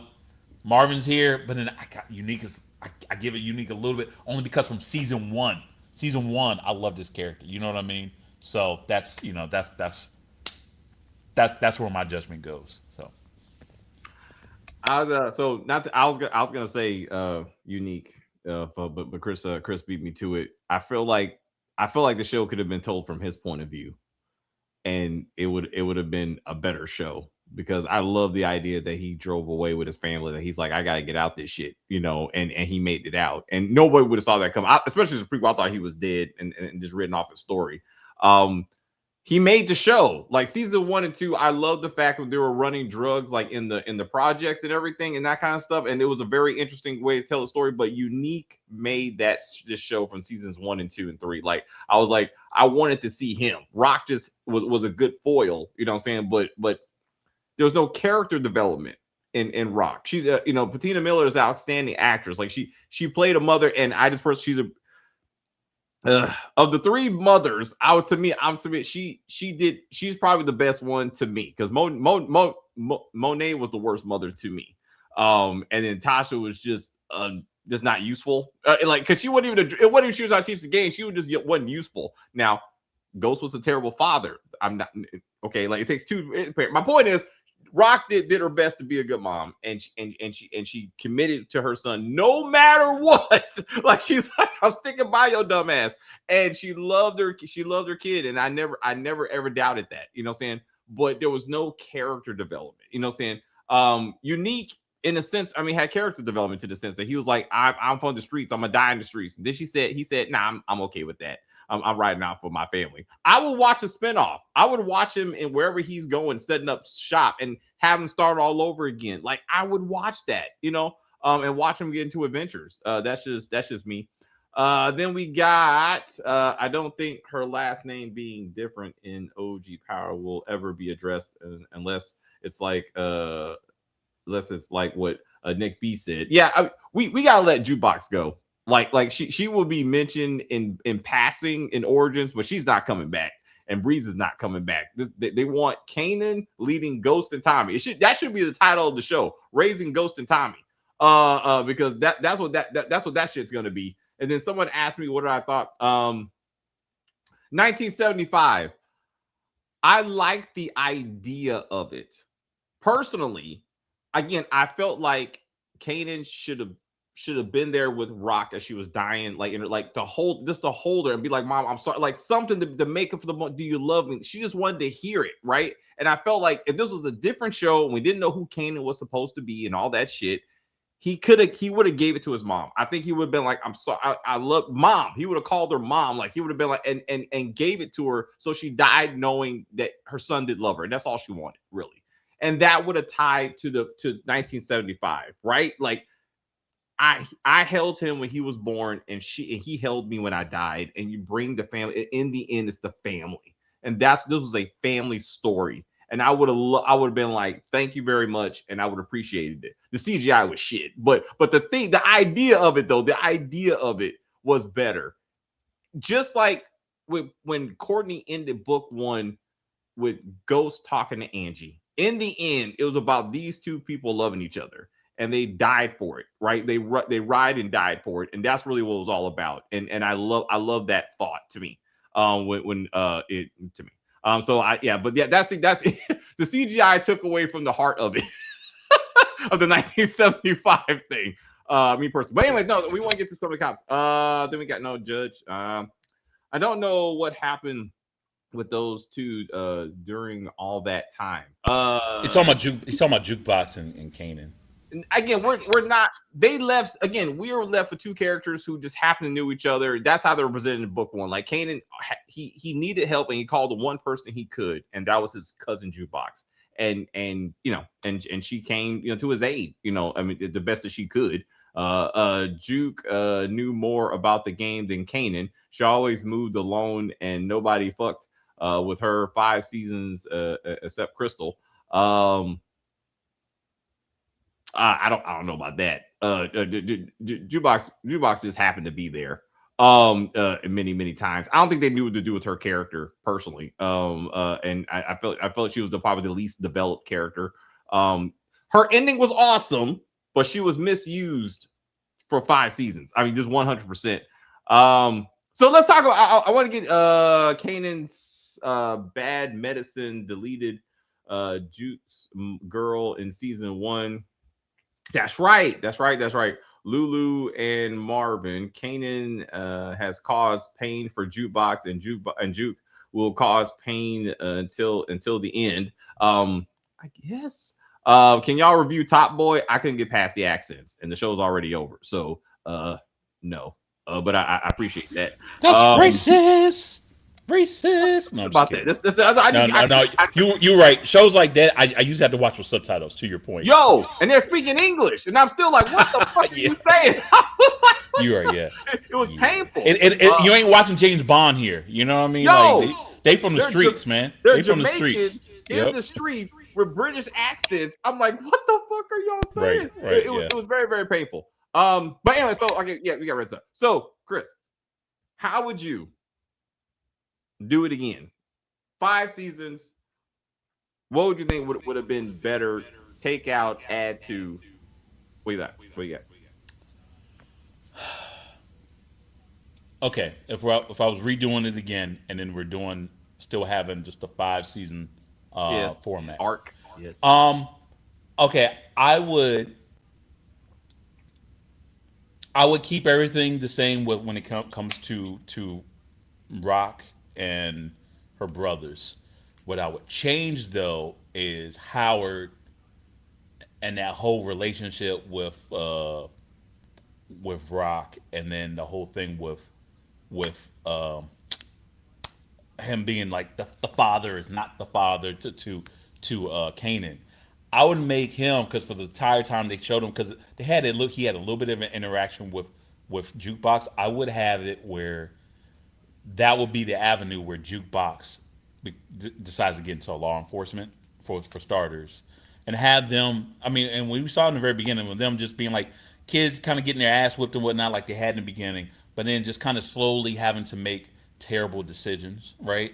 But we see that from the first season. You know what I mean? Especially with Jukebox. Jukebox didn't really get that much screen time, I feel. Give her more screen time. You know what I mean? You're going to give her all of that in the last season, especially that last episode. Give her more screen time in starting from that first freaking season. That would be the thing. You know what I mean? Have us, because I agree with you. She is the less developed character, and that is no has nothing to do with the actress. The actress, I think, was awesome.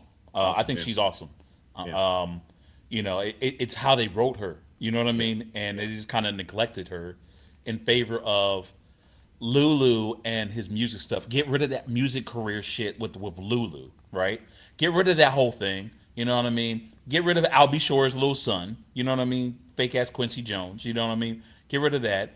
And then just like kind of actually develop these 2 kids. You know what I mean? And have them slowly, after every season, them slowly become even more and more heartless. Like maybe it was Kanan that had to take out Famous, and then maybe he's like then regrets it, and then him like just like out of regret names his son Sean. You know what I mean? Make that be the reason. You know what I mean? Have all of that. You know what I mean? I feel like they focus so much. Like you said it best. It's called Raising Kanan. You know what I mean? But they decide to kind of focus on the adults. Now I'll say this: it's probably because yes, all of these actors from from the actors that played Lulu to Marvin, like we've seen them and stuff, and they're very well versed. Like they've had acting credits and whatnot. So obviously they're going to have the acting chops to do all this. I mean, hell, like now, granted, I have never seen the actress who played Rock before or whatever, but I could tell she has a filmography behind it because she played her ass off. You know what I mean? Especially hearing her in interviews, I'm like, oh damn, she definitely don't sound like that at all. You know what I mean? Like she sound like she from New York. You know what I mean? I you know, so but yeah, just do that. You know what I mean? Just kind of focus more on the kids, kind of develop them a little bit better. Like similar to what they did, and I know they don't want them to kind of be compared to The Wire, but in The Wire, when we have the kids and you have characters like Michael or whatnot, we saw the evolution of Michael being a good kid. You know what I mean? Always protecting Doogie. I was like, you know what I mean? Like, stop picking on him. To him, like, seeing so much terrible stuff on the streets that he was like, you know what? I don't even give a fuck anymore. And him, like, getting to boxing and him having all this pent up anger to the point where at the very end, he wound up being a stick up boy. And then him actually becoming, like, the new Omar. You know what I mean? But we saw that evolution. It was slowly but surely. You know what I mean? But we saw how Michael became that. That's what we needed for Kanan. You know what I mean? Kanan especially. I mean, Jukebox, yes, but especially with Kanan. Kanan needs to be that ruthless. This dude took out his own freaking son, okay? I need to see how he got to that point. You know what I mean? Yeah. Because in my opinion, if you could kill your son, then you would have definitely been able to really kill out your mama. Now, I saw that. I mean, obviously, we saw that he, at one point, wanted to kill Rock or whatever, but he, like, hesitated or whatnot. I mean, you know, if we're not going to see that much of you in Origins, then I got to see how you get to, like, that far. You know what I mean? Where you, like, snuffing out old ladies in the apartment because you want to get in Bree's apartment, you snuffed out an old-ass lady. I need to see that. I need to see how you can do all that. Yes, it can start in season 1, start with you just killing old boys and whatnot. But the dude didn't even drop his first body till what, like season 3? Was it season 3 when he dropped his first body? On purpose. We still argue about that. I feel like the first body actually counted, but they're like, nah, it was an accident or some shit. But yeah. It needs to be earlier than that in order to really for us to do all that. Get rid of all this other shit. You know what I mean? All these other characters. I mean, you know, that didn't mean anything, and just focus on the family. You know what I mean?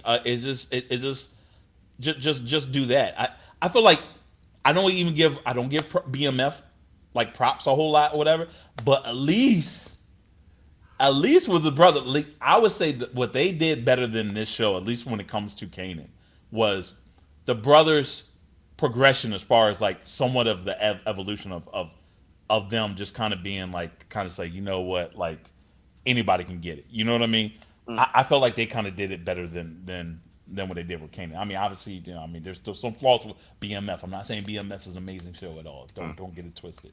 But that's how I would change this show. It's straight up just the evolution. You know what I mean? The Breeze thing, fine. If you just maybe just don't do Breeze at all. You know what I mean? You know, I even though I think a lot of that probably should have been recasted. If you're going to do Breeze, I would have recasted Breeze myself. But you know, All right, let's see what Jemani got. Jemani, is there anything that you would did better with the show?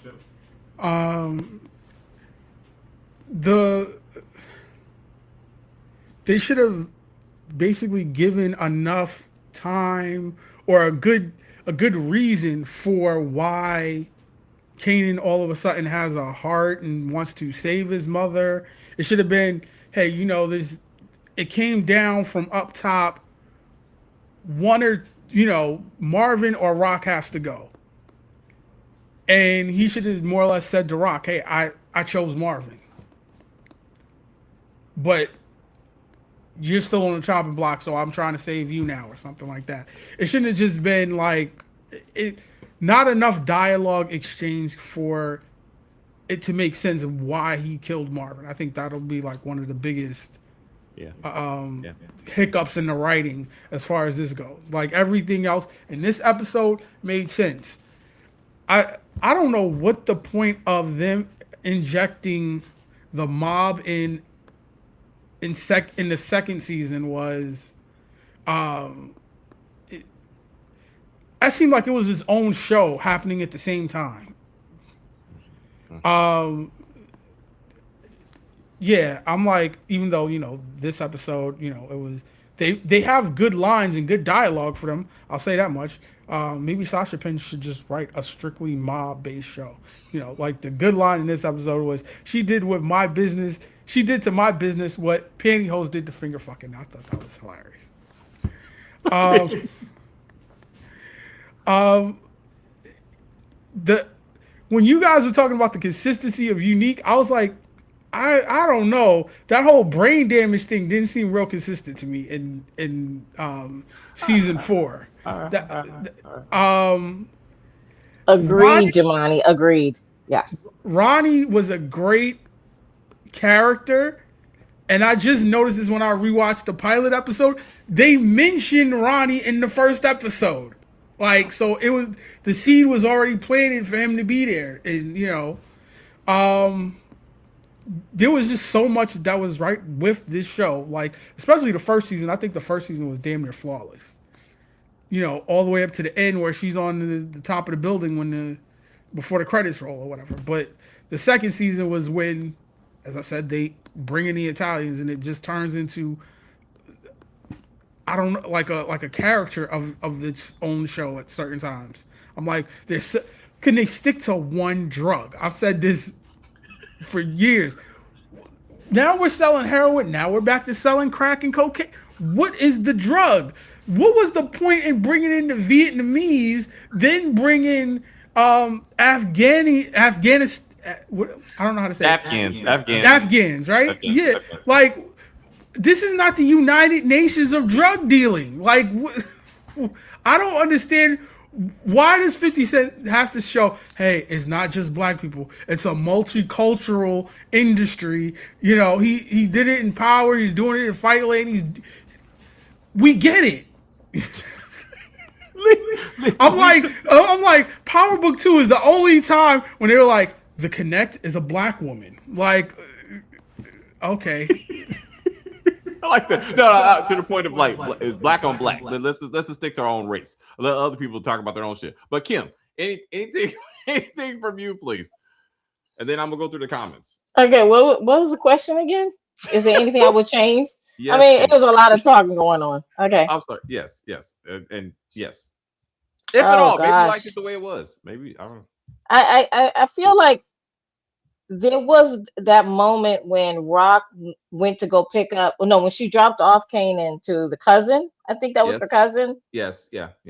Season 2. I felt like maybe that should have been opened up a little bit more, because when her cousin was talking to her, she said to her, like, all the things that you went through, Rock, it wasn't fair. And I was like, well, could we explore that more? Like, what happened to Rock when she was a child? What happened to her when she was a teenager? What led Rock to become the woman that she became? Right. And Yeah. I feel like they should have opened that up some more, because it felt like to me like Rock was always, she never had anybody to lean on, like nobody to talk to. It was just her. Like, she would talk to her brothers, but it was always about the business. Do you know what I'm saying? Like, there was Yeah, never yeah, anyone yeah, for her to like go to and be like yeah. Tasha at least had Keisha. Keisha, Yeah, right? yeah. Even though Keisha was not the best friend, I mean she was the best friend, but she had a lot of jealousy towards Tasha. But a lot of best friends do, right? Hmm. So I felt, but still, she had someone to talk to. Tasha had her mom to talk to, even though her mom wasn't the best mom. But at least she could, say stuff about what Tommy was doing, or what Ghost was doing, and she could talk to someone. There was no one for Rock to talk to. And it seemed like her and her cousin grew up together and they were close at one point, Yeah. but then they just dropped that whole storyline. Like, she went and got Kanan, and then that was it. It was just over. So we never really got her backstory. And then when they introduced the mom, they never really, they explained that the mom wasn't a great mom, but they still never really let us in on what she Family did dynamic. that was, yeah, like, and why Rock had such a hard time with her mom.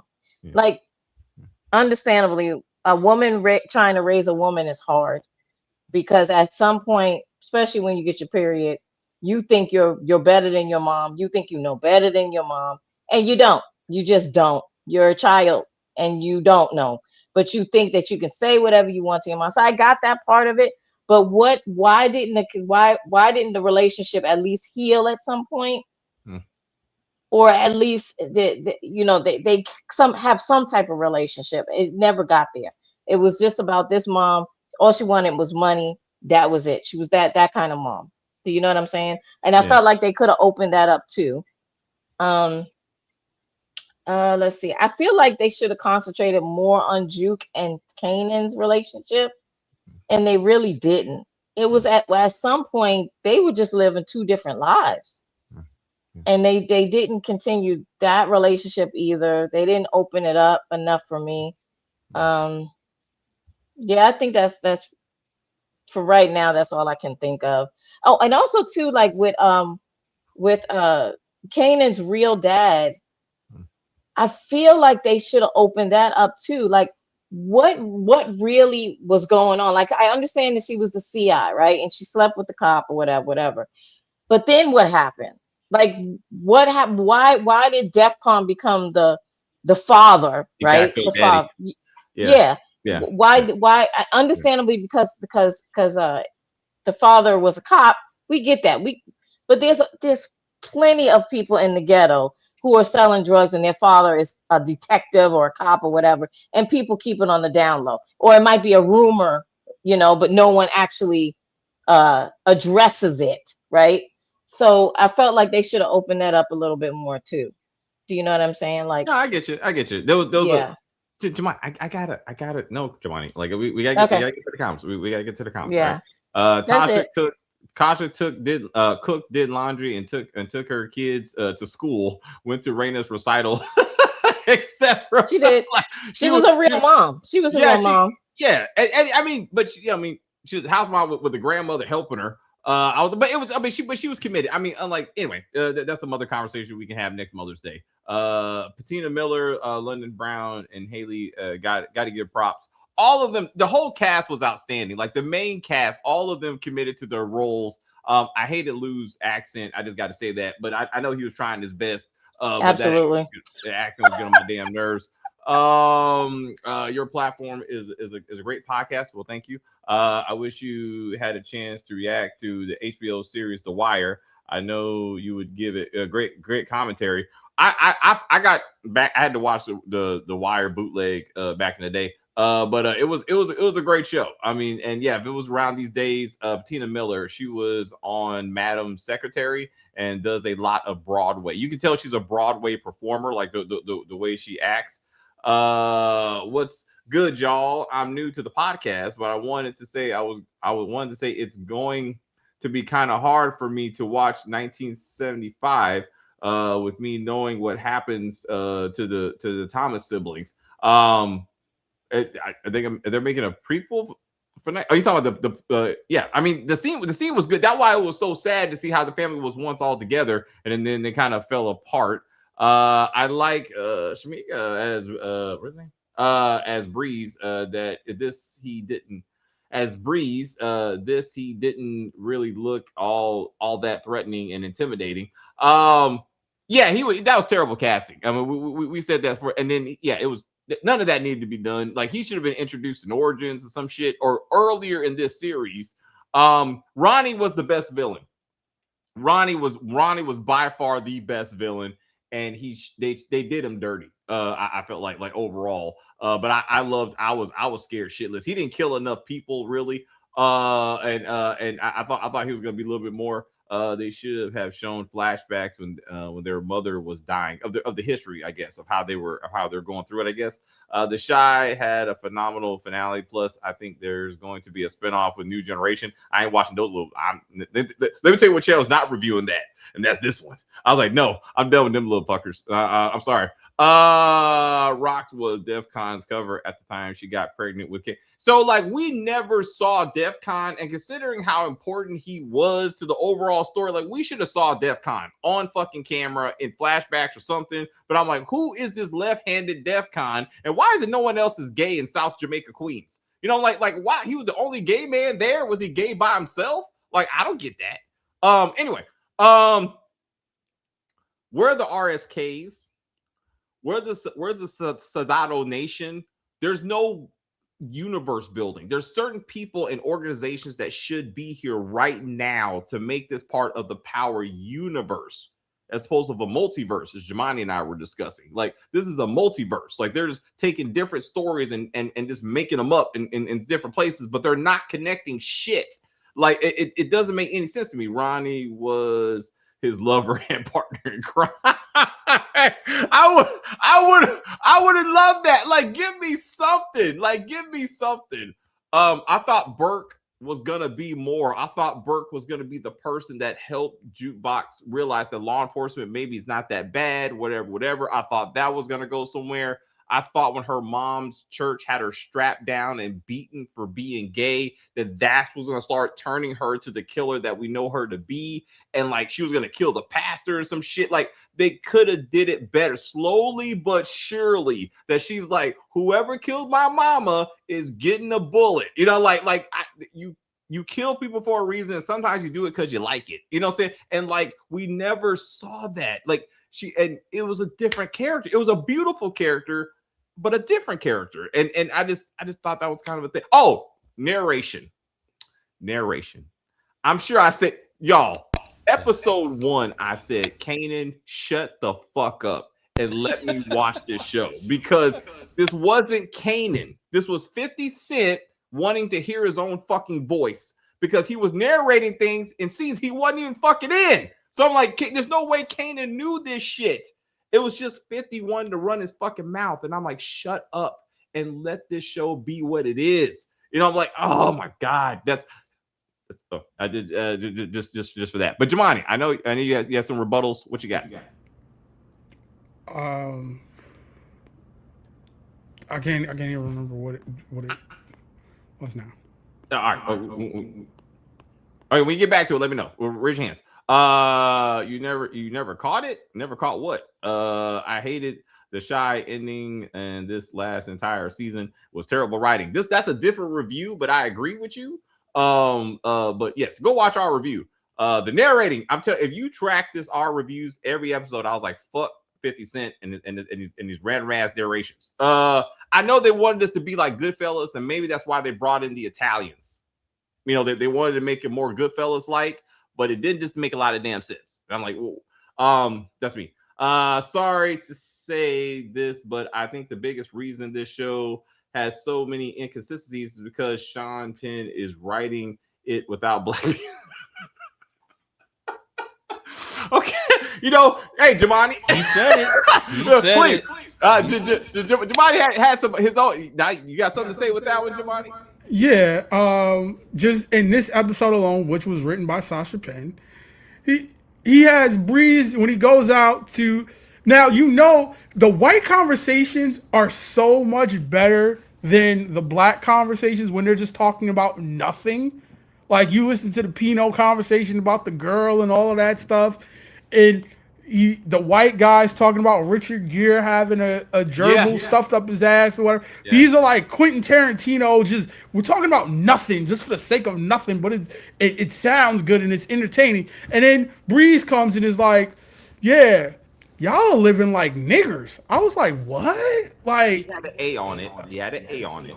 But it's like, usually when black people say, it's like, y'all living like some street niggas, y'all living like some hood niggas, there's an adjective before. It's not just all niggas live this way. Like, that's what I had a problem. I was like, but then he did use it the proper way for Rock. Because when Breeze again says, hi, madam, she says, fuck you, nigga. And I felt that, you know, but, you know. Okay, so... Thank you, John. I have to, for other reasons, I have to mute you. Yeah, seriously. So I would like to say that back to the whole "you live like niggas" conversation. Like, I was like, why, bro? Like, why are we do? One, the scene should not have been on camera. And 100%, none of this shit should have happened. So we shouldn't even have this fucking conversation. But what does it say that a black man just goes niggas, which I guess is anyone who's black, live like shit? That was it means. And white people, because they are white, they have to live better because they're white. And he was like, oh my God, there's poor white people. Like his brain was fucked up. He was like, I didn't think white people could be poor. I didn't think that was possible. Anyway, I gotta shoot y'all now. I'm like, you know how ignorant this made him look? I'm like, why are we doing this shit? But didn't you feel like Jukebox, understandably, she's black, right? And she's got a black card. But why did she say nigga so many goddamn times? All right, nigga, nigga, nigga. I was like, stop saying it, Jesus! It was just unnecessary, nigga. Like I can we? Wait. Oh, okay, go ahead, Chris. I'm looking at Tommy. I was like, oh shoot, I gotta make sure the boys are. Any final words before you go be a daddy? You know, show for the most part is good. Just waiting to see what they do in the Origins. Till then, I'll see y'all niggas later. Well played, my friend. Wow. Chris, Kim, you were saying. Yeah, it was just I felt like it was overkill. Like what? I know that we call each other this, okay? But it was just unnecessary to me to make her. It was to make her seem more demonic or more street.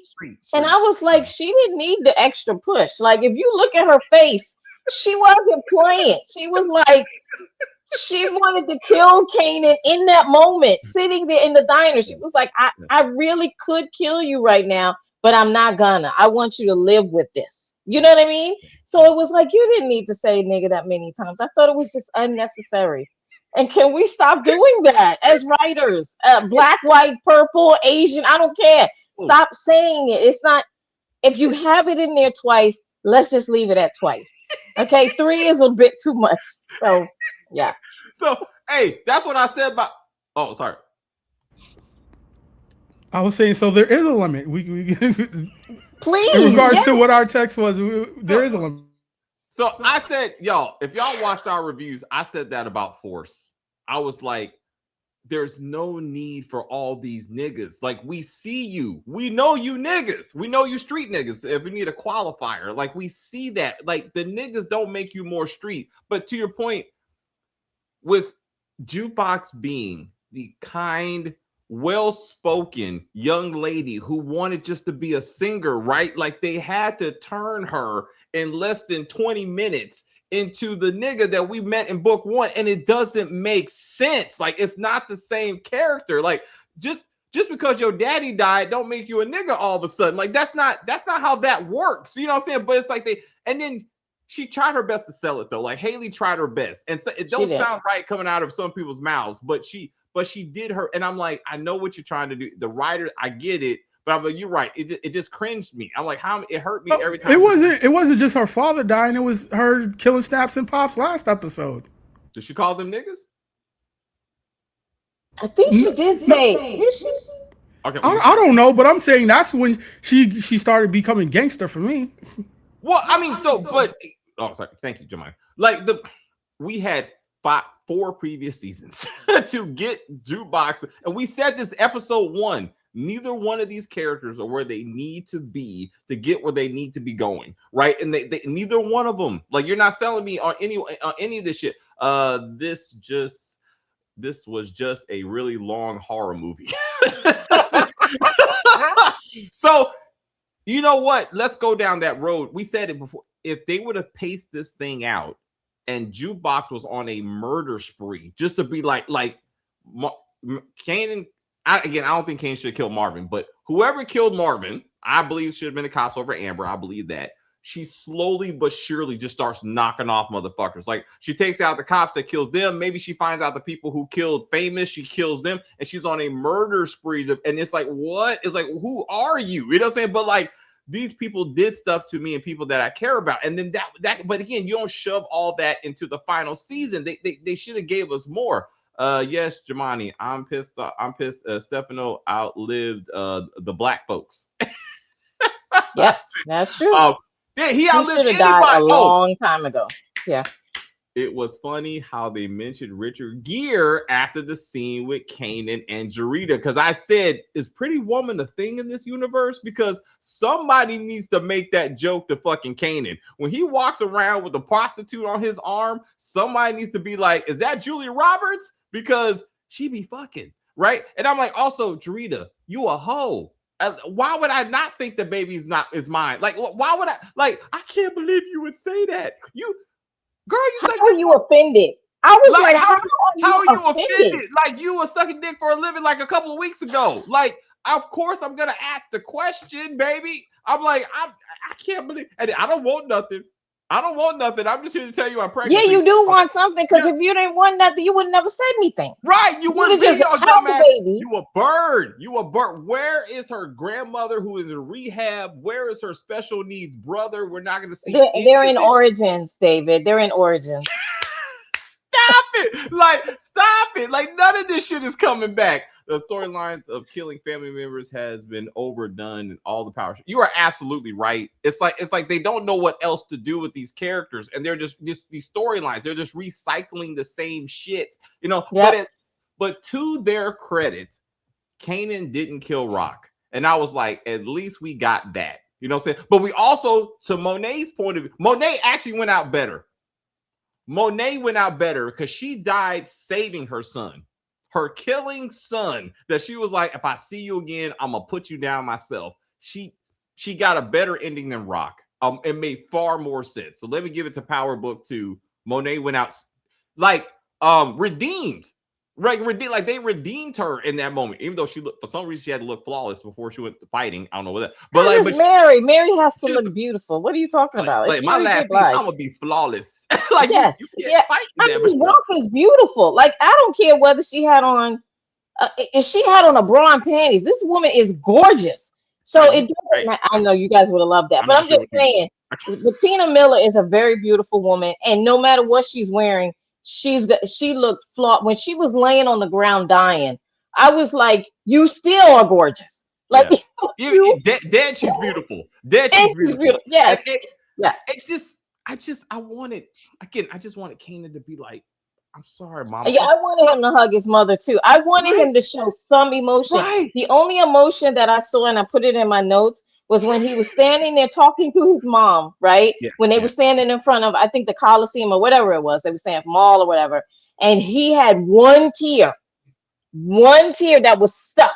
And you could actually see it. I can blow it up if people didn't see it. It yeah. was there. It was one tear. Yeah, And yeah. I was like, I need that tear to fall, please. Hey, Can it just fall so that I can see some type of emotion? And I feel like Makai, let me just say this about Makai. Makai has come a long way from season 1 to season 5. This young man lost all the baby fat, looks fantastic. That's one.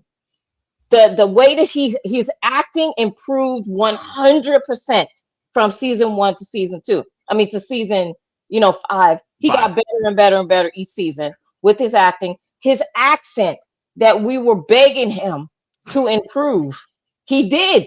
He did improve. I would say around the middle of season 3 and all the way to season 5, he improved his accent. He stopped trying to sound like 50, right? He Yeah. got much better.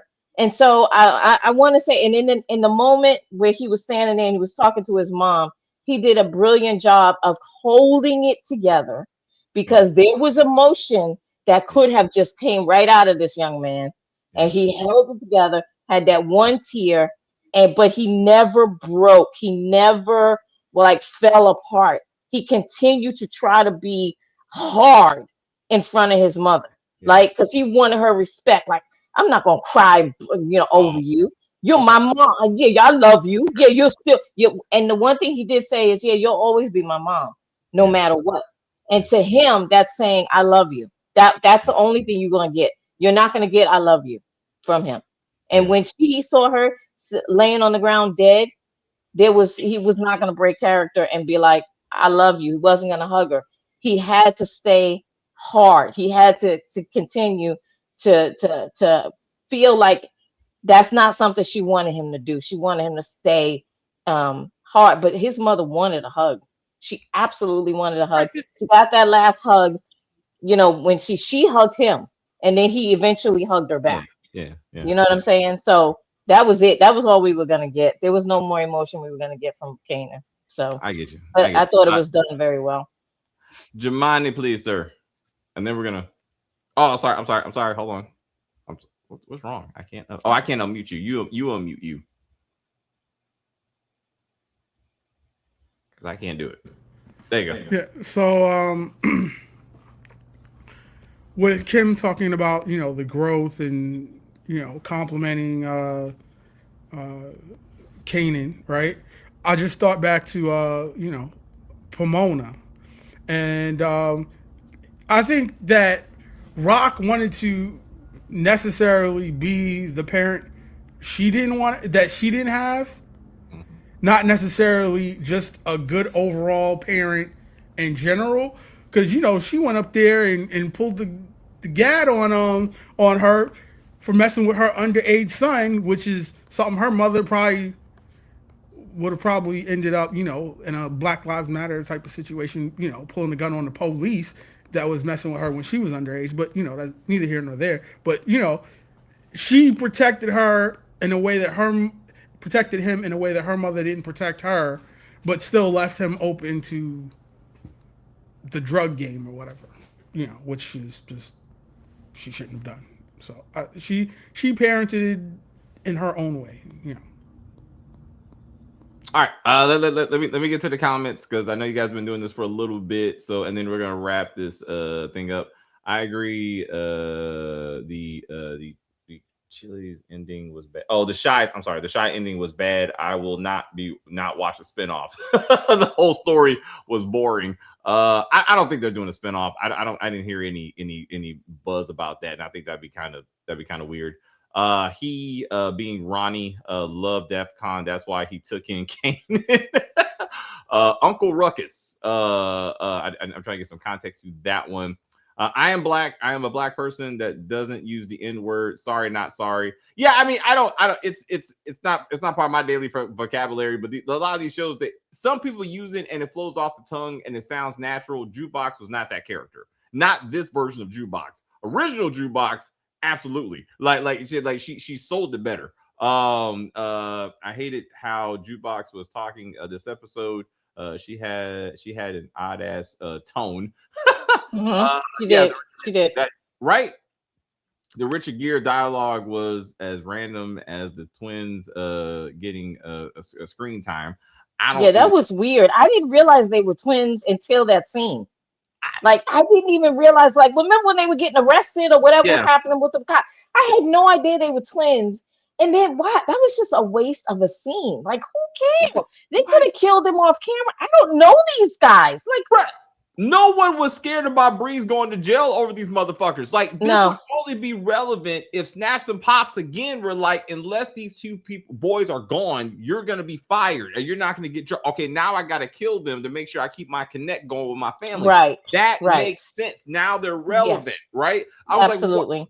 No one gives a shit about these dudes. I didn't know who they were. I didn't care. When you think about it, the death and bleakness of the South Side, characters like Ronnie or the return of Unique, this was a horror story.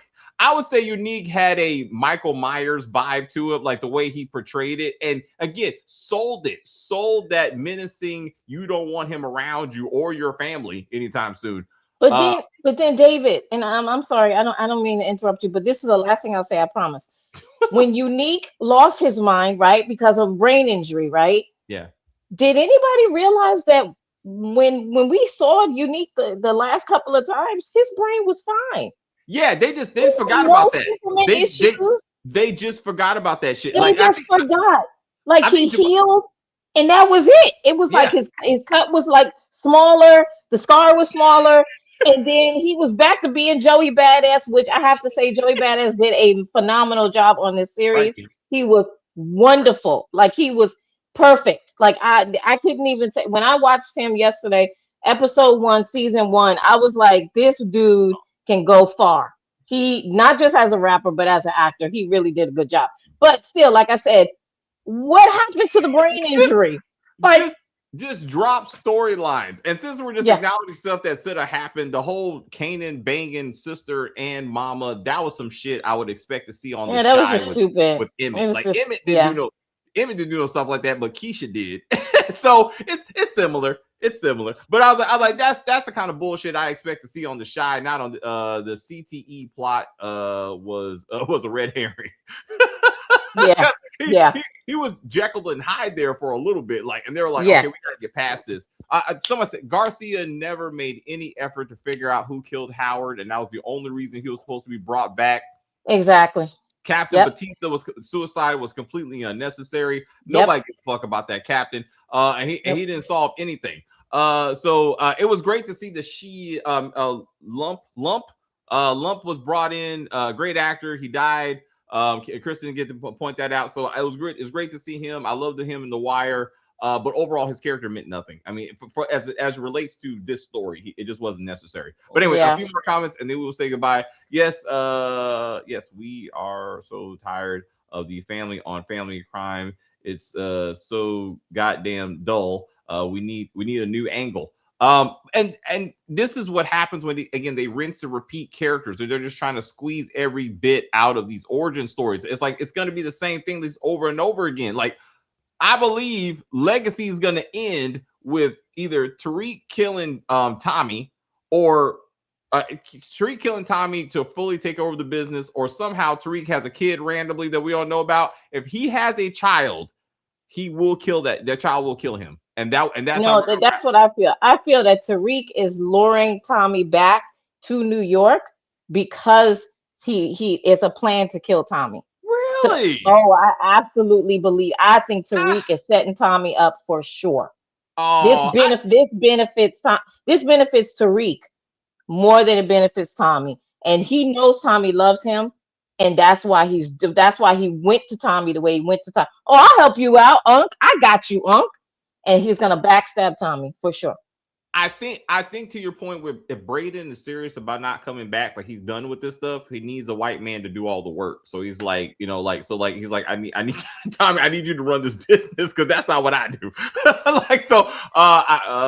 Tariq taking out Tommy like Ghost did Breeze. But I mean, so, and again, 18 episodes, great review. I enjoyed it. Thank you. Power fans love to make up things that never happened.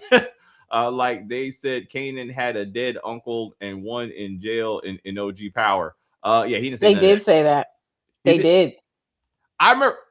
Okay, I remember him saying he sold drugs to his uncle. I don't remember him agreeing with two uncles. I agree. Rick is setting. Reek is setting him up. Yeah, that look like he has that he had was sus. The look he had was Oh sus. yeah, yeah. That look where they were standing there together and they were side by side, and then Tommy joins him the way that they're holding Yeah. their hands. I was like, that look on Tariq's face is like, yeah, I got you, nigga. I got you. Yeah. He was a little bit chubby. Maybe I don't know. But what about the baby though? What's up? What baby? Tommy's having a baby. Remember? What does that have to do with anything with Tariq setting him up? Talking about Tariq having a baby, but I'm like, Tommy's actually has a baby on the way. Oh, that's right. No, sorry. Hold on. Yeah. Let me mute him. But like, I mean, I don't know the time jump. Also, time jump. That's another thing. Real quick, introducing Ghost and Tommy to this version of Kanan messes up the idea that 10 plus years from now he's gonna look the exact same when these two little boys are, one of them is taller than he is. Like, this doesn't make any damn sense. Like, they're not gonna be like, hey, you don't age a bit. Are you a vampire or some shit? Like, I'm like, I don't understand how that works. But anyway, we gotta say, it doesn't make sense that Tommy goes back to New York City. Isn't the FBI looking for him for faking his death? Hey, Yeah. Blanca's looking for him. Like, shit, like that lesbian don't let anything go, even though she was supposed to go to Chicago. That never happened. D-Mac and Tariq might take over. Who knows if Braden doesn't return? And he's not returning. So it's just like third characters. But all right. So final words, Jamani. Anything else? Yeah. Jukebox. I think I look at it like Jukebox raised Kanan because she Oh, sorry. last lesson, huh? Go ahead. I'm sorry. Go ahead. I actually hit your butt. I'm sorry. I hit your butt. Go ahead. I messed up. Please continue. I feel like Jukebox, gave Kanan his last lesson, in which concluded raising Kanan. Like, it's the best revenge is getting the person's next to kin, which would explain why he goes after Tariq and never directly at Ghost. All right. All right. I give you that. Kim. Yeah, that makes sense. I agree with what Jamani just said. That is very, very true. You would go after Tariq, but not directly at Ghost. Because what's gonna hurt Ghost more? You her doing something to his son. So that makes sense. So that's what Jukebox did. He knew if you hurt his mom, you hurt Kanan. So even though he didn't show it, but a little bit, he's hurt. And he'll be hurt for the rest of his life. But it still doesn't, he's not hurt enough to change. He's gonna grow up to be a horrible person. So anywho, yeah, that's it. I mean, don't get me wrong. I enjoyed the series. I did. It was entertaining. The acting was phenomenal for most of the characters. The accents got on my nerves a little bit from some of the characters. Improvements were made by most of the characters on their accents. Acting, Makai, this is his first ever acting role, and he did a really good job, I have to say. Um, Lulu, we've seen him in oh gosh, what do we see him in? He died Oh, really quickly. Snowfall. In Snowfall. Snowfall. And Snowfall. I was waiting to see him again. And when I saw him, and he did his best as Lulu. His accent was terrible, but he did his best as Lulu. He was able to show the emotions of Lulu going through his own little contrast. Like, I want to get out of this life, but you keep pulling me back in. And I thought that was acted very well. When he had his moments, he did very well. But I just think Marvin just did his a little better. Like, his London really took it to that level for me. So I think he did a really good job. But the whole cast was really good. Patina was great. So I'm gonna miss it. I really am. So goodbye, Raising Canaan. It was nice knowing you. So bye. And we'll see young Kanan again. Same actor. Yeah. So Legacy will end with both of them killing each other. That would be we've always said Elisa Marie needs to come back and wipe out both of them fuckers. Like she needs to kill them the way Bakari killed Ronnie. Like, just bam bam, and you're like, no, it's justified. Like, if you think about it. Power doesn't solve any crimes, also true. It doesn't make sense. Jukebox takes Kanan original organization. Power after know this info when they were younger. I agree, but again, this should have been a prequel. Like, it also, what happened. This has been the perfect scene to do the "you're not a real gangster until you kill someone that you love." Not said once. And this would and maybe Jukebox came up with that expression. Like, why would you But it kill? still would have been very corny to say. I'm I sorry, know. David. It would have been very corny. All right. Yeah. But I'm like, it needed to be, somebody needs to say it. At some Yeah. point in the series, I feel like it would have been nice to say something. But I agree. Our RP Marvin and forever. He said he is doing a movie. Oh, with Joey Badass. Marvin's character reminds me of money making Mitch. Yes, I agree. Iron Panther. It would have been good. But anyway, we're happy to thank you so much, and we thank you guys for Mitch hanging out with us on this journey. But don't worry, Powers never ends. All right. So again, we got Origins coming, and then we got Legacy coming. Someone asked us about Fightland. Yeah, don't do that. We've officially decided that we're gonna do that as a season, because that show is slow as fuck. So we're gonna let that marinate a little bit. Tomorrow I'm doing the Oval. I gotta get back to that. Then we're Kim and I and maybe Ink are gonna go do House of the Dragon before the season finale. So we're gonna talk about House of the Dragon tomorrow. Raina trifling preview. I was like, just let Sheep Stealer hanging like that. Shifty. Anyway, then we'll talk about Diaria of Detroit. I hope I said that right. We're gonna do first 3 episodes, and then that will be a weekly series. So we're gonna do that. Lioness season 3. We're gonna do that as a season. Flight Land is terrible. Yeah, fuck that show. I don't know what's going on. I don't know what happened. You can't always be hits. You can't always have hits. But anyway, we got 3 reviews tomorrow. Thank you very much. Have a great evening. And check us out. Please leave a permanent comment. Tell your friends and that kind of stuff. And I will do the panel discussion if one of those people gets with me and we work that out. I'm willing to argue again. That's what I do. And I look forward to that discussion. I will say thank you guys very much for hanging out with us. I see people watching people in the chat. I enjoy The View very much. I don't know what the fuck I was watching. Rewatch this when we're done. Rewatch this. You'll see what we're talking about. You're gonna be like, oh shit. Hilarious. Absolutely hilarious. You want to go there? Oh, shit. Casey, do your thing. Fuck that shit. But anyway, please like and share and comment on the video and all that kinds of stuff. As they say, we're just going to end this broadcast and say bye.